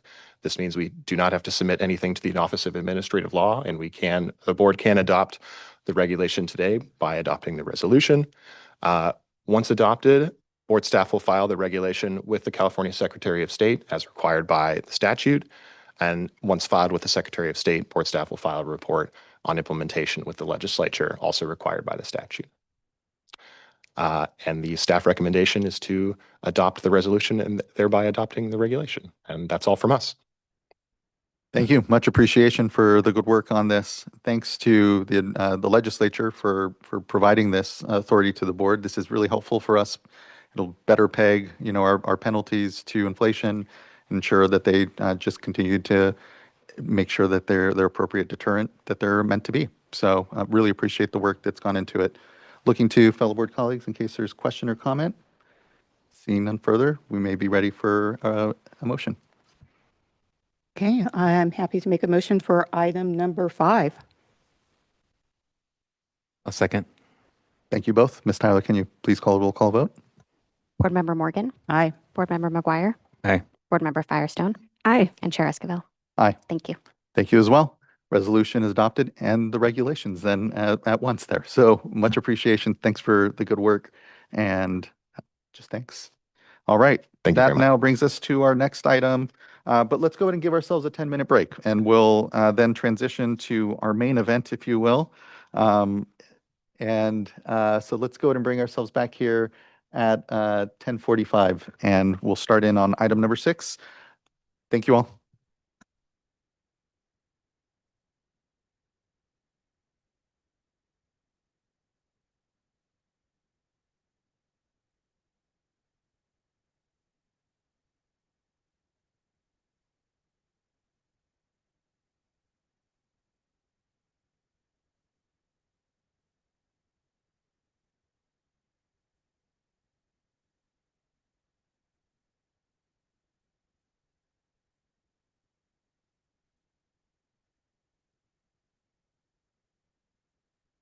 Breath up here, right here in my shoulders and my neck, and my neck is always.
All right, everyone, we're at 10:45. Thanks for the break. Hope everyone had a good break. We're now here on item number 6. Our next item is the consideration of a proposed resolution to return the Kauai groundwater subbasin back to the Department of Water Resources, consistent with the Sustainable Groundwater Management Act. We're providing Spanish and Punjabi language interpretation services for this item, including the simultaneous broadcasting of this meeting in Spanish and Punjabi. If you are present in the meeting room and require Spanish or Punjabi interpretation services, headsets are available at the table just outside this room. The hearing room is equipped with screens on either side of the room, displaying translated materials in Spanish and Punjabi. For Zoom participants, to listen or comment in English, Spanish, and I apologize, I think we're on slide 3 now.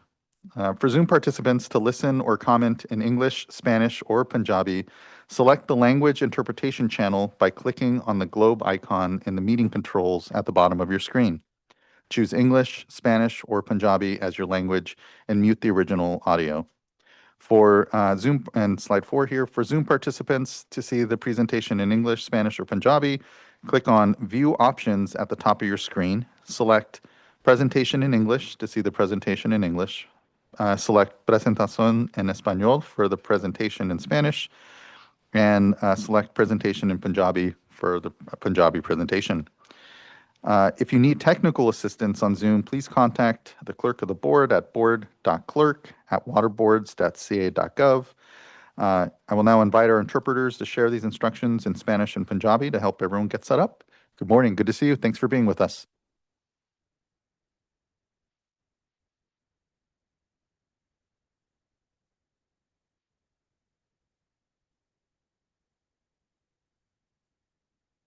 Interpretación al vivo disponible. Si usted está en la sala y necesita un auditivo, por favor déjenos saber y le conseguiremos una para que pueda escuchar. Y si está asistiendo por medio de la plataforma Zoom, por favor busque en la parte inferior de su pantalla un icono de un globo terráqueo que dice Interpretation o Interpretación. Selecciónelo y de ahí seleccione su idioma, Spanish o español, y así podrá escuchar el programa enteramente en su idioma.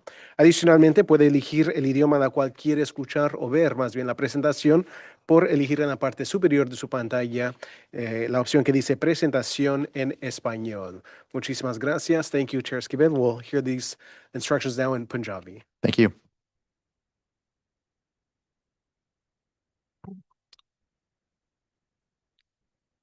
मेरा नाम प्रमोद जोशी, मैं अभी पंजाबी का interpreter कर रहा हूँ।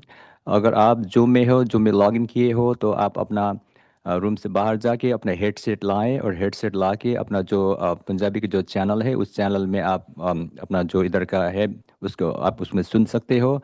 और जैसे वो जो इंटरप्रेटर का जो आइकन दिखा रहा है वो मीटिंग का, उसमें कंट्रोल का बटन है, उसमें आप स्पेनिश, इंग्लिश और पंजाबी का ऑप्शन है, तो आप उसमें पंजाबी में क्लिक करके आप आगे सुन सकते हो। धन्यवाद।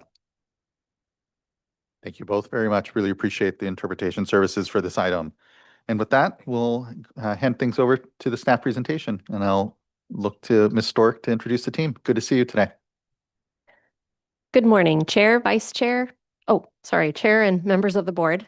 I'm Natalie Stork, the Director of the Office of Sustainable Groundwater Management, and I'm joined today by Assistant Director Brianna St. Pierre and Angela Kwan, Engineering Geologist, both with our office, as well as Jason Grimm with the Office of Chief Counsel. I will note Zach Mayo, Senior Engineering Geologist, is a critical member of this team but was unable to join us today.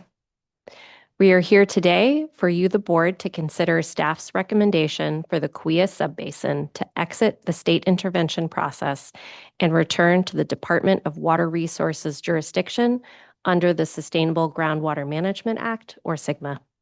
And now I'll hand it over to Brianna to begin the staff presentation. Next slide, please. Thank you, Natalie. Here is our agenda for the staff presentation. We will first go over the Kauai subbasin background. Then we will touch on the SGMA process for the subbasin. We will briefly discuss the revisions the Groundwater Sustainability Agencies, or GSAs, made to the Groundwater Sustainability Plans, or GSPs, and how deficiencies have been addressed.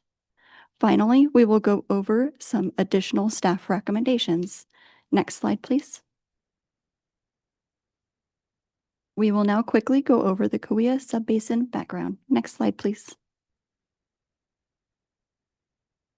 Here is where the Cahuilla Subbasin sits geographically in the southern San Joaquin Valley.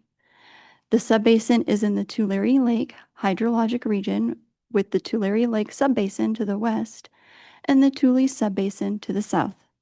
The main cities, based on population, are Visalia and Tulare. Next slide, please. There are 3 GSAs that manage the subbasin: the East Cahuilla, Mid Cahuilla, and Greater Cahuilla GSAs. Each GSA wrote their own GSP, and the 3 GSPs are tied together with a coordination agreement. The subbasin has 2 different aquifer systems: a single aquifer in the eastern portion of the subbasin, and an upper and lower aquifer system in the central and western portion of the subbasin. The upper and lower aquifers are divided by the Corcoran Clay, which extends to the west of the approximate line drawn on the map. Next slide, please. We will now go over the State Water Board's SGMA process in the Cahuilla Subbasin during state intervention. Next slide, please. In March 2023, DWR issued a determination stating that the 2022 Cahuilla Subbasin GSPs were inadequate, which initiated the State Water Board's SGMA intervention role. Board staff released a draft staff report in May 2024 that discussed DWR's deficiencies for groundwater levels and land subsidence, and identified concerns for groundwater quality and interconnected surface water. The Cahuilla GSAs revised their GSPs based on feedback from DWR and board staff and released draft amended GSPs in June and October 2024. The GSAs then adopted their final GSPs and coordination agreement in November 2024. Board staff reviewed the 2024 GSPs and coordination agreement and released a staff assessment this past October, followed by a public comment period leading up to today's action item. Next slide, please. Board staff and the Cahuilla GSAs gave joint presentations during the online and in-person public workshops in June 2024. During the state intervention process, board staff had 19 technical meetings with the GSAs and their consultants to discuss revisions to the GSPs. Board staff reviewed the June and October 2024 draft GSPs, as well as the November 2024 final GSPs and coordination agreement. Now I'll hand over the presentation to Angela, who will cover the deficiencies and how the GSAs address the deficiencies in their 2024 GSPs. Next slide, please. Thank you, Brianna. Good morning. As mentioned earlier, in DWR's review of the 2022 GSPs, DWR identified deficiencies related to chronic lowering of groundwater levels and land subsidence. Board staff also reviewed the 2022 GSPs and identified issues with the proposed approach for degraded groundwater quality and depletion of interconnected surface water, as written in our draft staff report. The Cahuilla GSAs then made revisions to address the deficiencies in their 2024 GSPs. Next slide, please. This table lists all the deficiencies identified in the draft staff report and the status of the deficiencies after board staff reviewed the 2024 GSPs. For the 4 sustainability indicators mentioned in the prior slide, board staff generally had concerns regarding undesirable result definitions, sustainable management criteria, monitoring, and mitigation.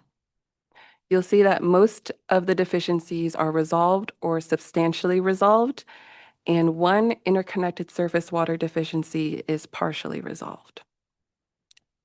Now we will walk through how the GSAs addressed the deficiencies. Next slide, please. The groundwater level deficiencies for undesirable result definition, minimum thresholds, and mitigation were resolved by the Kauai GSAs in their 2024 plans to minimize impacts to drinking water users. The GSAs revised their undesirable result definition by clearly indicating what is undesirable for the upper, lower, and single aquifers in the subbasin. The GSAs clearly defined new minimum thresholds, described how they plan to avoid the minimum thresholds, and detailed what mitigation efforts can be used to help drinking water users who may be impacted. The GSAs also performed a dry well susceptibility analysis, incorporated more operational flexibility into their plans, and developed a robust mitigation program to provide assistance for drinking water users, non-drinking water users, and critical infrastructure. And the figure on the right shows the GSA's priorities in developing sustainable management criteria for all of their sustainability indicators. Next slide, please. The groundwater level deficiency for sustainable management criteria relationships was substantially resolved by the Kauai GSAs. The GSAs made significant improvements to describe the impacts of groundwater level minimum thresholds on land subsidence and groundwater storage. However, the GSAs did not thoroughly explain the effects of groundwater level declines on groundwater quality and interconnected surface water, and board staff encouraged the GSAs to incorporate more information in future GSP revisions. The map on the right shows an example of how the GSAs refined their approach for sustainable management criteria relationships. The map depicts the lower aquifer groundwater level representative monitoring sites and the subsidence minimum thresholds in the subbasin. The GSAs used a land subsidence model and determined that subsidence impacts in the subbasin have a strong correlation with lower aquifer groundwater levels. Next slide, please.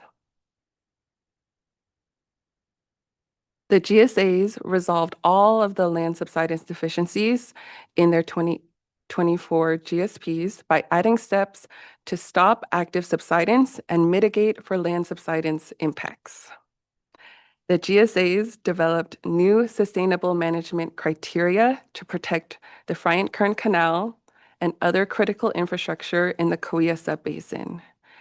The GSAs also updated their definitions for undesirable results, set more strict minimum thresholds, and committed to localized pumping cutbacks to avoid any subsidence along the Friant Kern Canal. As mentioned in the previous slide, the GSAs updated their subsidence model and their groundwater level sustainable management criteria to avoid subsidence in the lower aquifer where most subsidence occurs. Lastly, the GSAs added funding and support for critical infrastructure in their mitigation program's technical assistance track. However, additional clarification may be needed in subsequent mitigation plans. Next slide, please.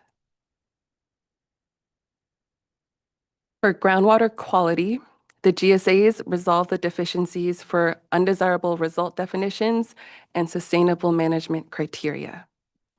The GSAs updated their description of significant and unreasonable effects as the tipping point at which groundwater conditions across the subbasin cause impacts to beneficial users, uses, and property interests that cannot be sustained or mitigated. And this qualitative definition of an undesirable result is depicted in the figure on the right. The GSA's quantitative undesirable result definition was updated to be either 10 separate representative monitoring wells with exceedances due to groundwater activities after January 1st, 2015, or when the GSAs cannot meet mitigation demand for domestic wells impacted by groundwater quality degradation associated with groundwater activities after January 1st, 2015. For sustainable management criteria, the GSAs coordinated with each other to expand their list of constituents of concern and set minimum thresholds at drinking water standards for all of their constituents except for sodium and boron, which do not have established maximum contaminant levels in California, and instead set those minimum thresholds using agricultural water quality goals. Next slide, please. The groundwater quality deficiencies for monitoring and management actions, including mitigation, were substantially resolved by the GSAs in their 2024 plans, but some revisions are still needed. Improvements made by the GSAs in their 2024 plans include developing a minimum threshold exceedance policy and a well registration program. The GSAs also added mitigation for groundwater quality impacts induced by pumping-related changes in groundwater levels. And board staff noted that impacts to groundwater quality can result from pumping activities that don't impact groundwater levels. So we recommended that the GSAs expand coverage in their mitigation program to include groundwater quality impacts due to GSA management. The Kauai GSAs submitted a letter to board staff this past August, committing to revising their mitigation program according to board staff suggestions. For monitoring, the GSAs updated their groundwater quality monitoring network, but had data gaps in their spring 2025 sampling, and the GSAs will need to follow through with their plans to fill those monitoring data gaps. Next slide, please. The GSAs resolved the interconnected surface water deficiencies for impacts on beneficial uses and users and for monitoring. The GSAs refined their description and understanding of beneficial uses and users of interconnected surface water. They established a monitoring network and monitoring frequency, and developed a data gap work plan that identified future monitoring site locations for shallow groundwater level and stream gauge representative monitoring sites. Board staff would like to note that in our staff assessment, we concluded that the monitoring deficiency for interconnected surface water was resolved for the level of available information. Even though the GSAs developed a monitoring network, additional work is needed to fill the data gaps identified in their data gap work plan. Next slide, please. The Kauai GSAs partially resolved the interconnected surface water deficiency for minimum thresholds by setting preliminary minimum thresholds that considered impacts to beneficial uses and users. To resolve the deficiency, the GSAs will need to further develop a model that quantifies surface water depletion. They'll need to revise their minimum thresholds, fully implement their data gap work plan, and incorporate DWR's forthcoming guidance document on sustainable management criteria for interconnected surface water. And the map on the right highlights the proposed future monitoring sites to fill data gaps. Next slide, please. So here, board staff wanted to highlight that the Kauai GSAs really set the benchmark with respect to developing a robust mitigation plan. The GSAs did extensive public engagement and made sure to include many interested parties, including community members, environmental justice advocates, and other NGOs in their plan development process. Now I will hand the presentation back to Brianna. Next slide, please. Thank you, Angela. Now we will go over recommendations for the Kauai Subbasin. Next slide, please. As stated previously, a staff assessment for the Kauai Subbasin was released on October 13th, which included some recommendations for future GSP revisions. Public comments were due by noon on November 12th. We received one late comment, which was supportive of returning the subbasin to DWR. Next slide, please. Board staff determined that the changes made in the 2024 GSPs and coordination agreement are sufficient to return the Cahuilla subbasin to DWR's jurisdiction at this time. However, through the Sigma implementation period, the GSAs must continue to fill data gaps, integrate new information into their plans, assess the effectiveness of their management, and modify plans and actions as needed to ensure sustainability is reached by 2040. To this end, board staff developed the following recommendations to help the GSAs as they work towards achieving sustainability. The recommendations to send the basin back to DWR is independent of these GSP-related recommendations. For groundwater levels, the GSA should further clarify and continue to research the relationship between lowering groundwater levels and groundwater quality degradation. If appropriate, the GSA should develop plans now to mitigate these impacts. For land subsidence, the GSA should determine the critical head to effectively manage groundwater levels and address ongoing subsidence. They should also clarify what technical and funding assistance will be available for critical infrastructure affected by subsidence in the update to the mitigation program. For groundwater quality, the GSAs should update and revise the representative monitoring sites to have a better understanding of spatial extent and concentrations of constituents based on the spring 2025 sampling results. Lastly, the GSA should revise sustainable management criteria for depletions of interconnected surface water in accordance with guidance from DWR. Next slide, please. The Cahuilla Subbasin's GSAs made significant progress in the 2024 GSPs and demonstrate that the subbasin has a plan to reach sustainability while avoiding significant and unreasonable impacts to beneficial uses and users. Board staff conclude that the 2024 GSPs sufficiently address deficiencies and staff's concerns and recommend that a probationary designation is not warranted and that the Cahuilla subbasin be returned to DWR's jurisdiction. Should board members vote today to return the Cahuilla subbasin to DWR's jurisdiction per the draft resolution, board staff can notify DWR with the letter included with the draft resolution. Next slide, please. Thank you for your time. Concludes the staff presentation. Thank you. Just a huge amount of appreciation to everyone that has put in a ton of hours and a ton of work here to, as you said, Ms. Pierre and Ms. Stork, really bring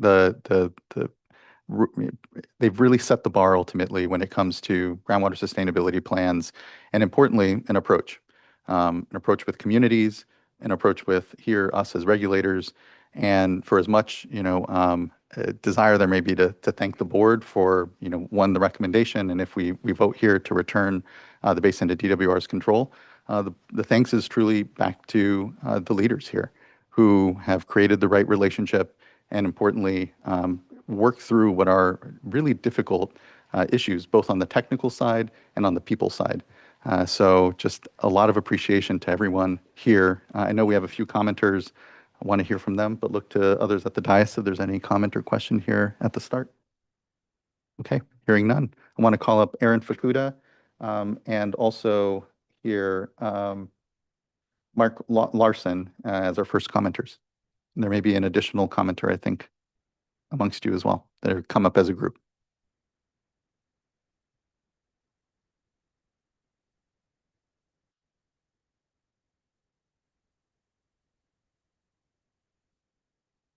Good morning. Good to see you all.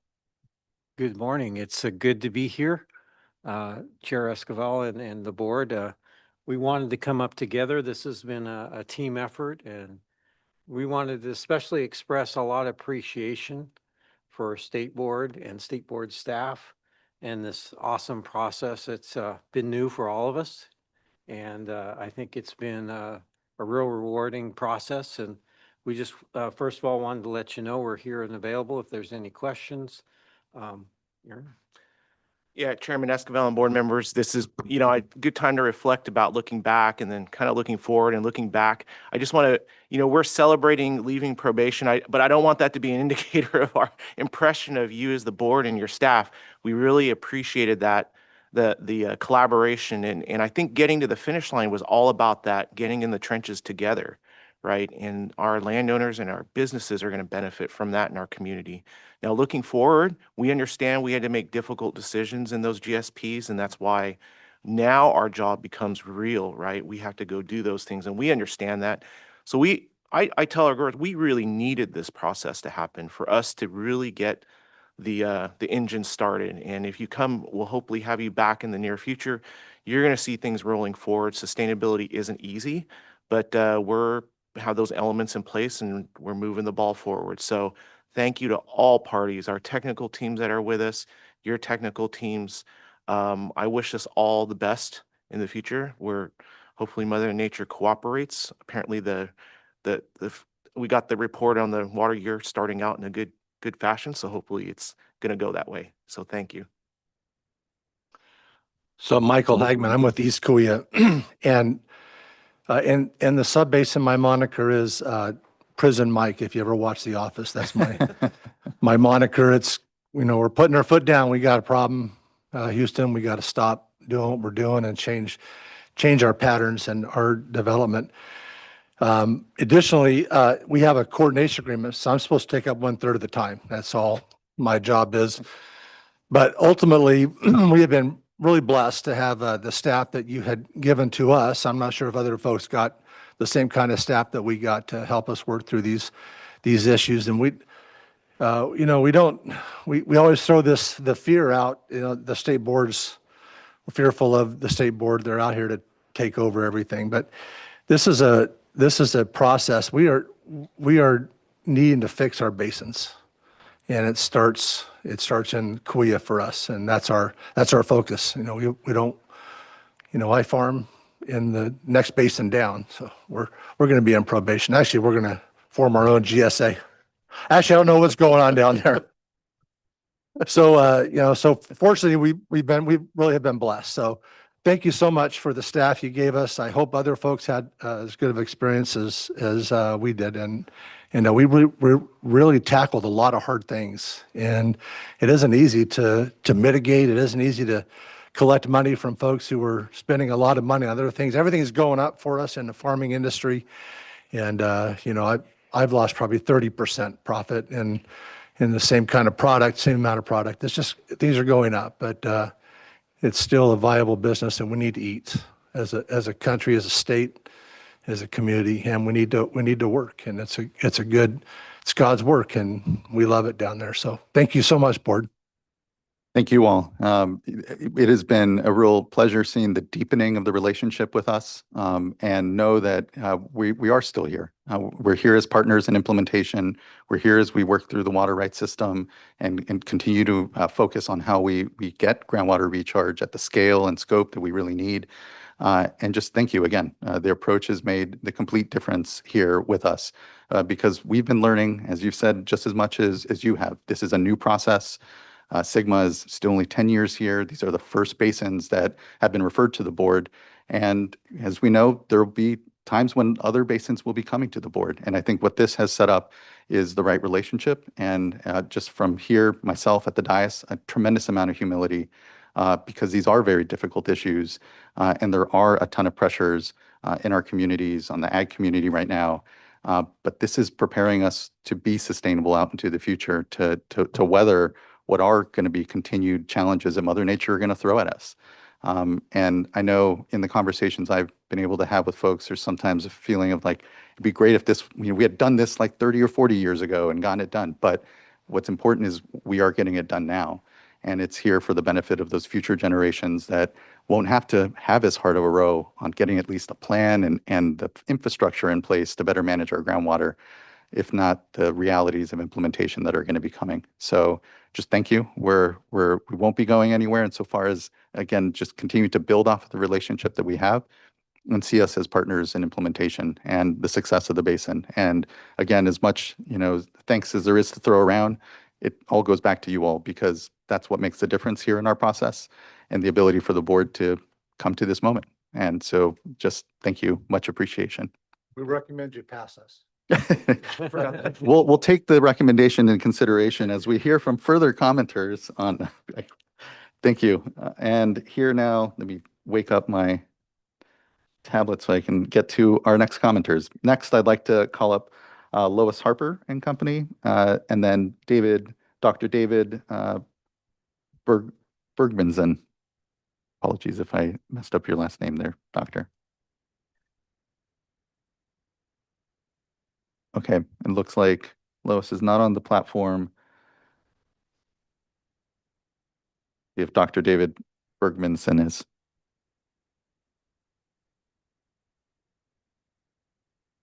Good morning. Good to see you. Hello.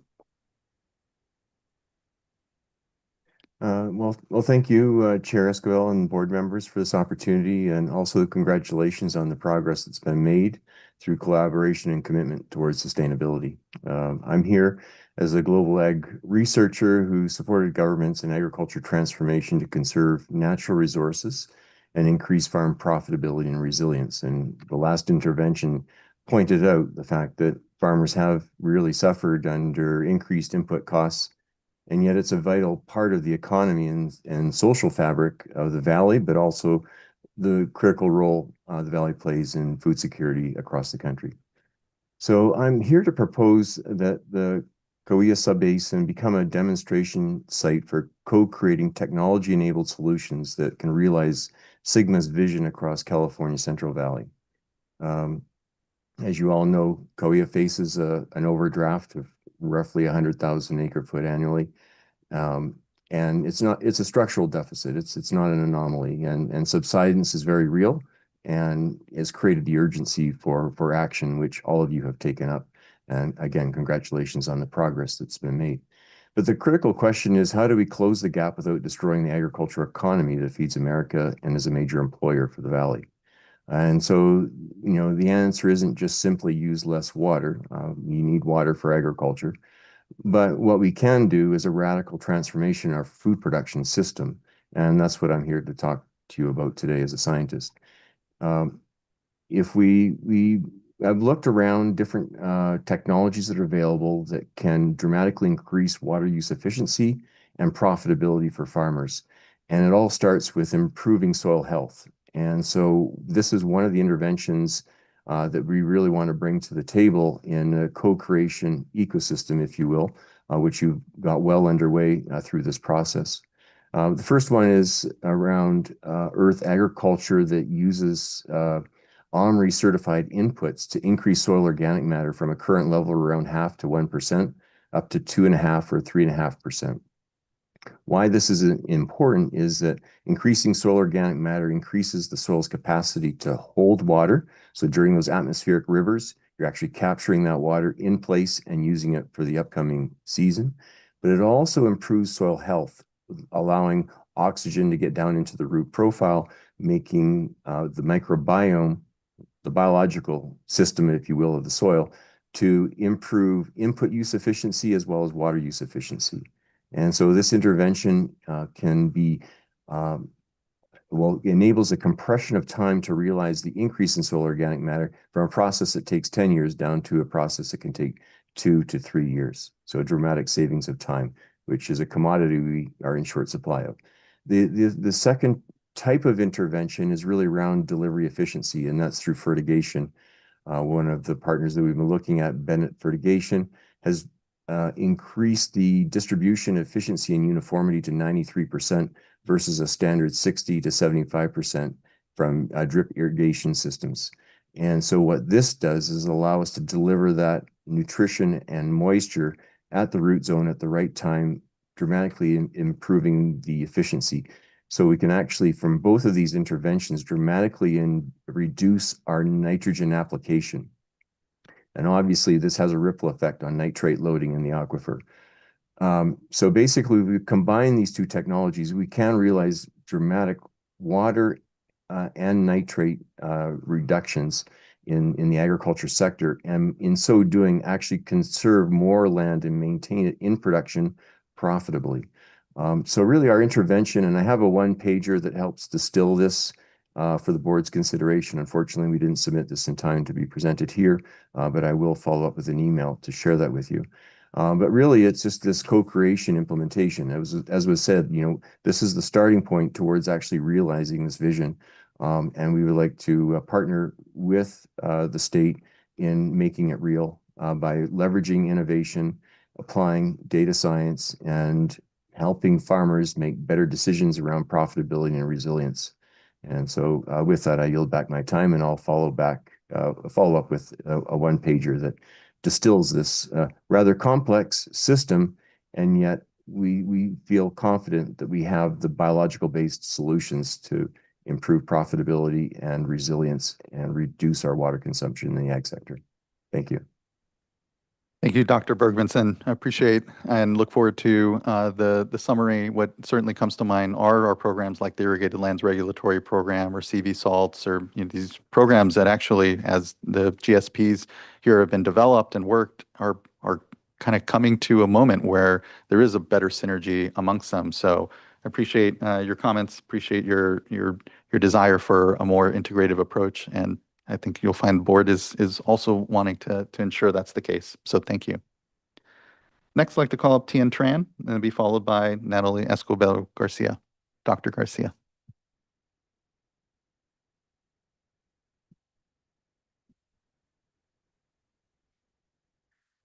Hi, everyone. Tien Tran with Community Water Center. And just want to thank the State Water Board, the chair, the members and also the staff for really helping us throughout this probationary process. I know when it first started out, we were like, what are we doing? But now we're here, and I think we've really seen, the fruits of your labor and all the technical and expertise that you've, contributed to this probationary process. I also want to thank General Managers Mike, Aaron, and Mark for really having this culture of collaboration, not just with the NGOs and other local agencies, but really trying to come together and make sure that we can have a common ground to speak on and to work off of. And I would say that culture of collaboration, I experienced that, before the probationary process. So a month or two into me starting my role at Community Water Center, I met with Mike to talk about the mitigation program for East Cahuilla. And, that kind of really sparked our relationship and really helped me, think through, okay, how can I work together in this subbasin to make sure that impacted communities have their drinking water protected, while also considering all the other beneficial uses and users. And I just wanted to highlight a couple of the different improvements that have been made since this probationary process, with a focus on the mitigation program, being able to partner with self-help enterprises and really work through the kinks and details of what it means to provide, interim water supply and also long-term water supplies, is monumental, especially to communities where they have been left behind. And also want to highlight the collaboration, with Tulare County in terms of the well registration and well inventory program that they've conducted, and the small community well proactive and protective plan. I think being able to support domestic well users, small water, community water systems, and really just having a better sense of where potential impacts could be, where they're happening, and how can we address it, is honestly what SGMA is all about. And what the Human Right to Water is all about.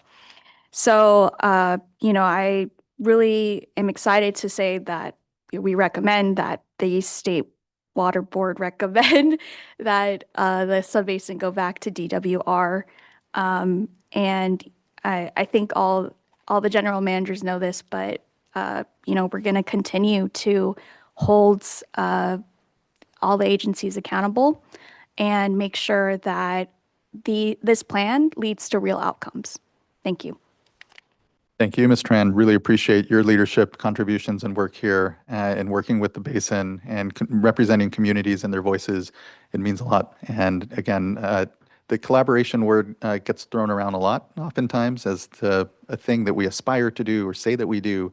But this has been collaboration in action, not just in words, and it shows. And so thank you. And because of the engagement across groups, NGOs, and communities, importantly.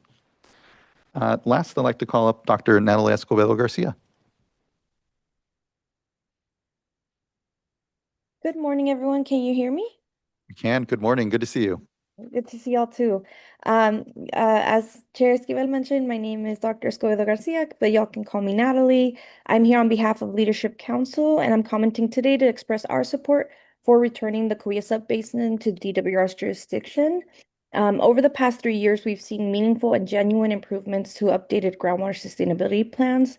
The subbasin has strengthened its criteria in several important ways, including groundwater levels, now having clearer, more proactive thresholds and objectives, as well as groundwater quality policies having been updated with a more relevant list of contaminants. Additionally, the subbasin criteria is now more robust. Subsidence criteria is now more robust and better accounts for potential impacts to critical infrastructure.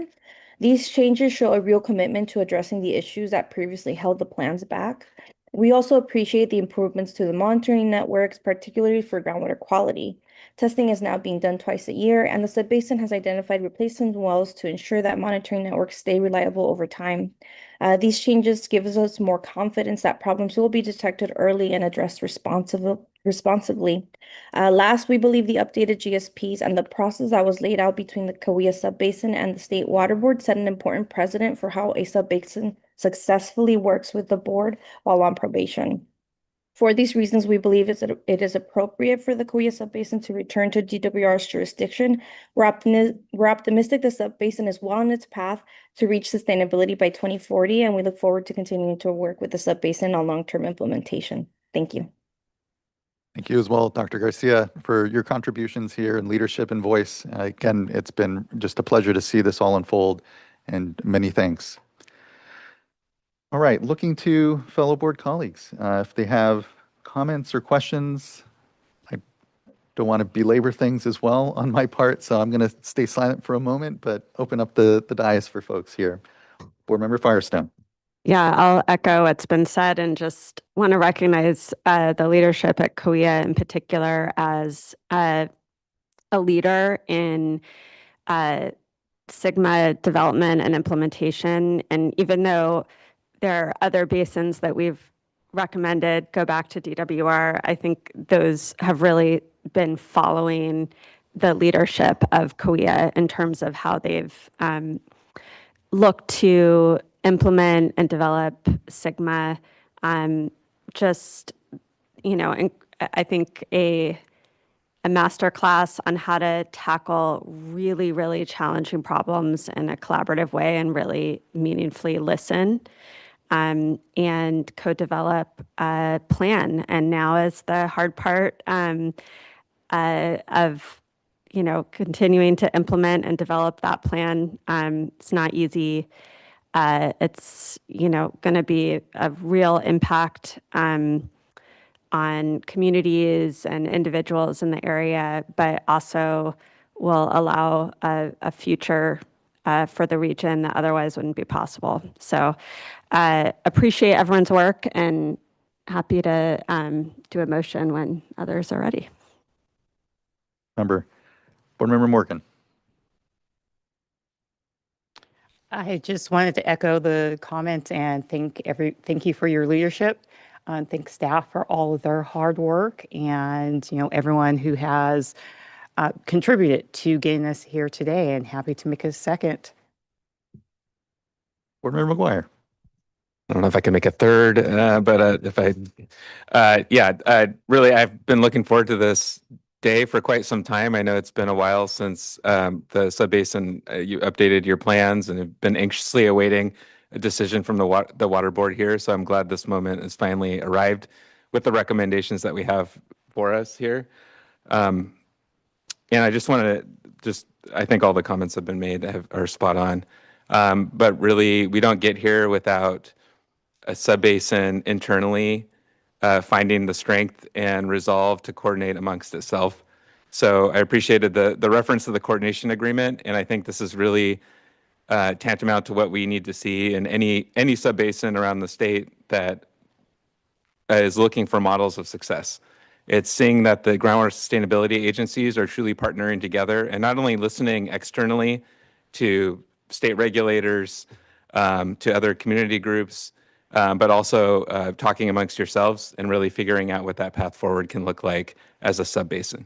So I really appreciate that. I think that spoke loud and clear here when thinking about mitigation, when looking at subsidence and a lot of the challenges that you're going to continue to face going forward.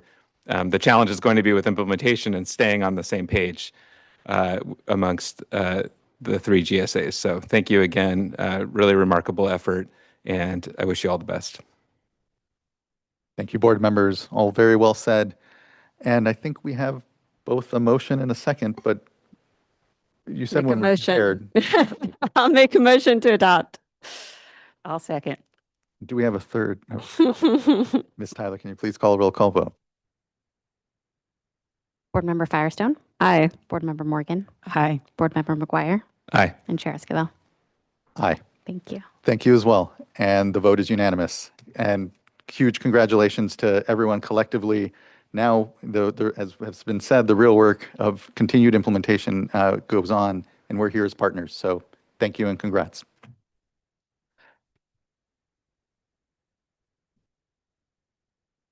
Thank you all. And so that concludes item number 6 and is bringing us here quickly to the end of our board meeting with board member reports. So look to fellow board colleagues if they are, and anyone's prepared at this moment for a report. I need to look at my calendar. I have nothing to report. Thank you, board member. No report here either.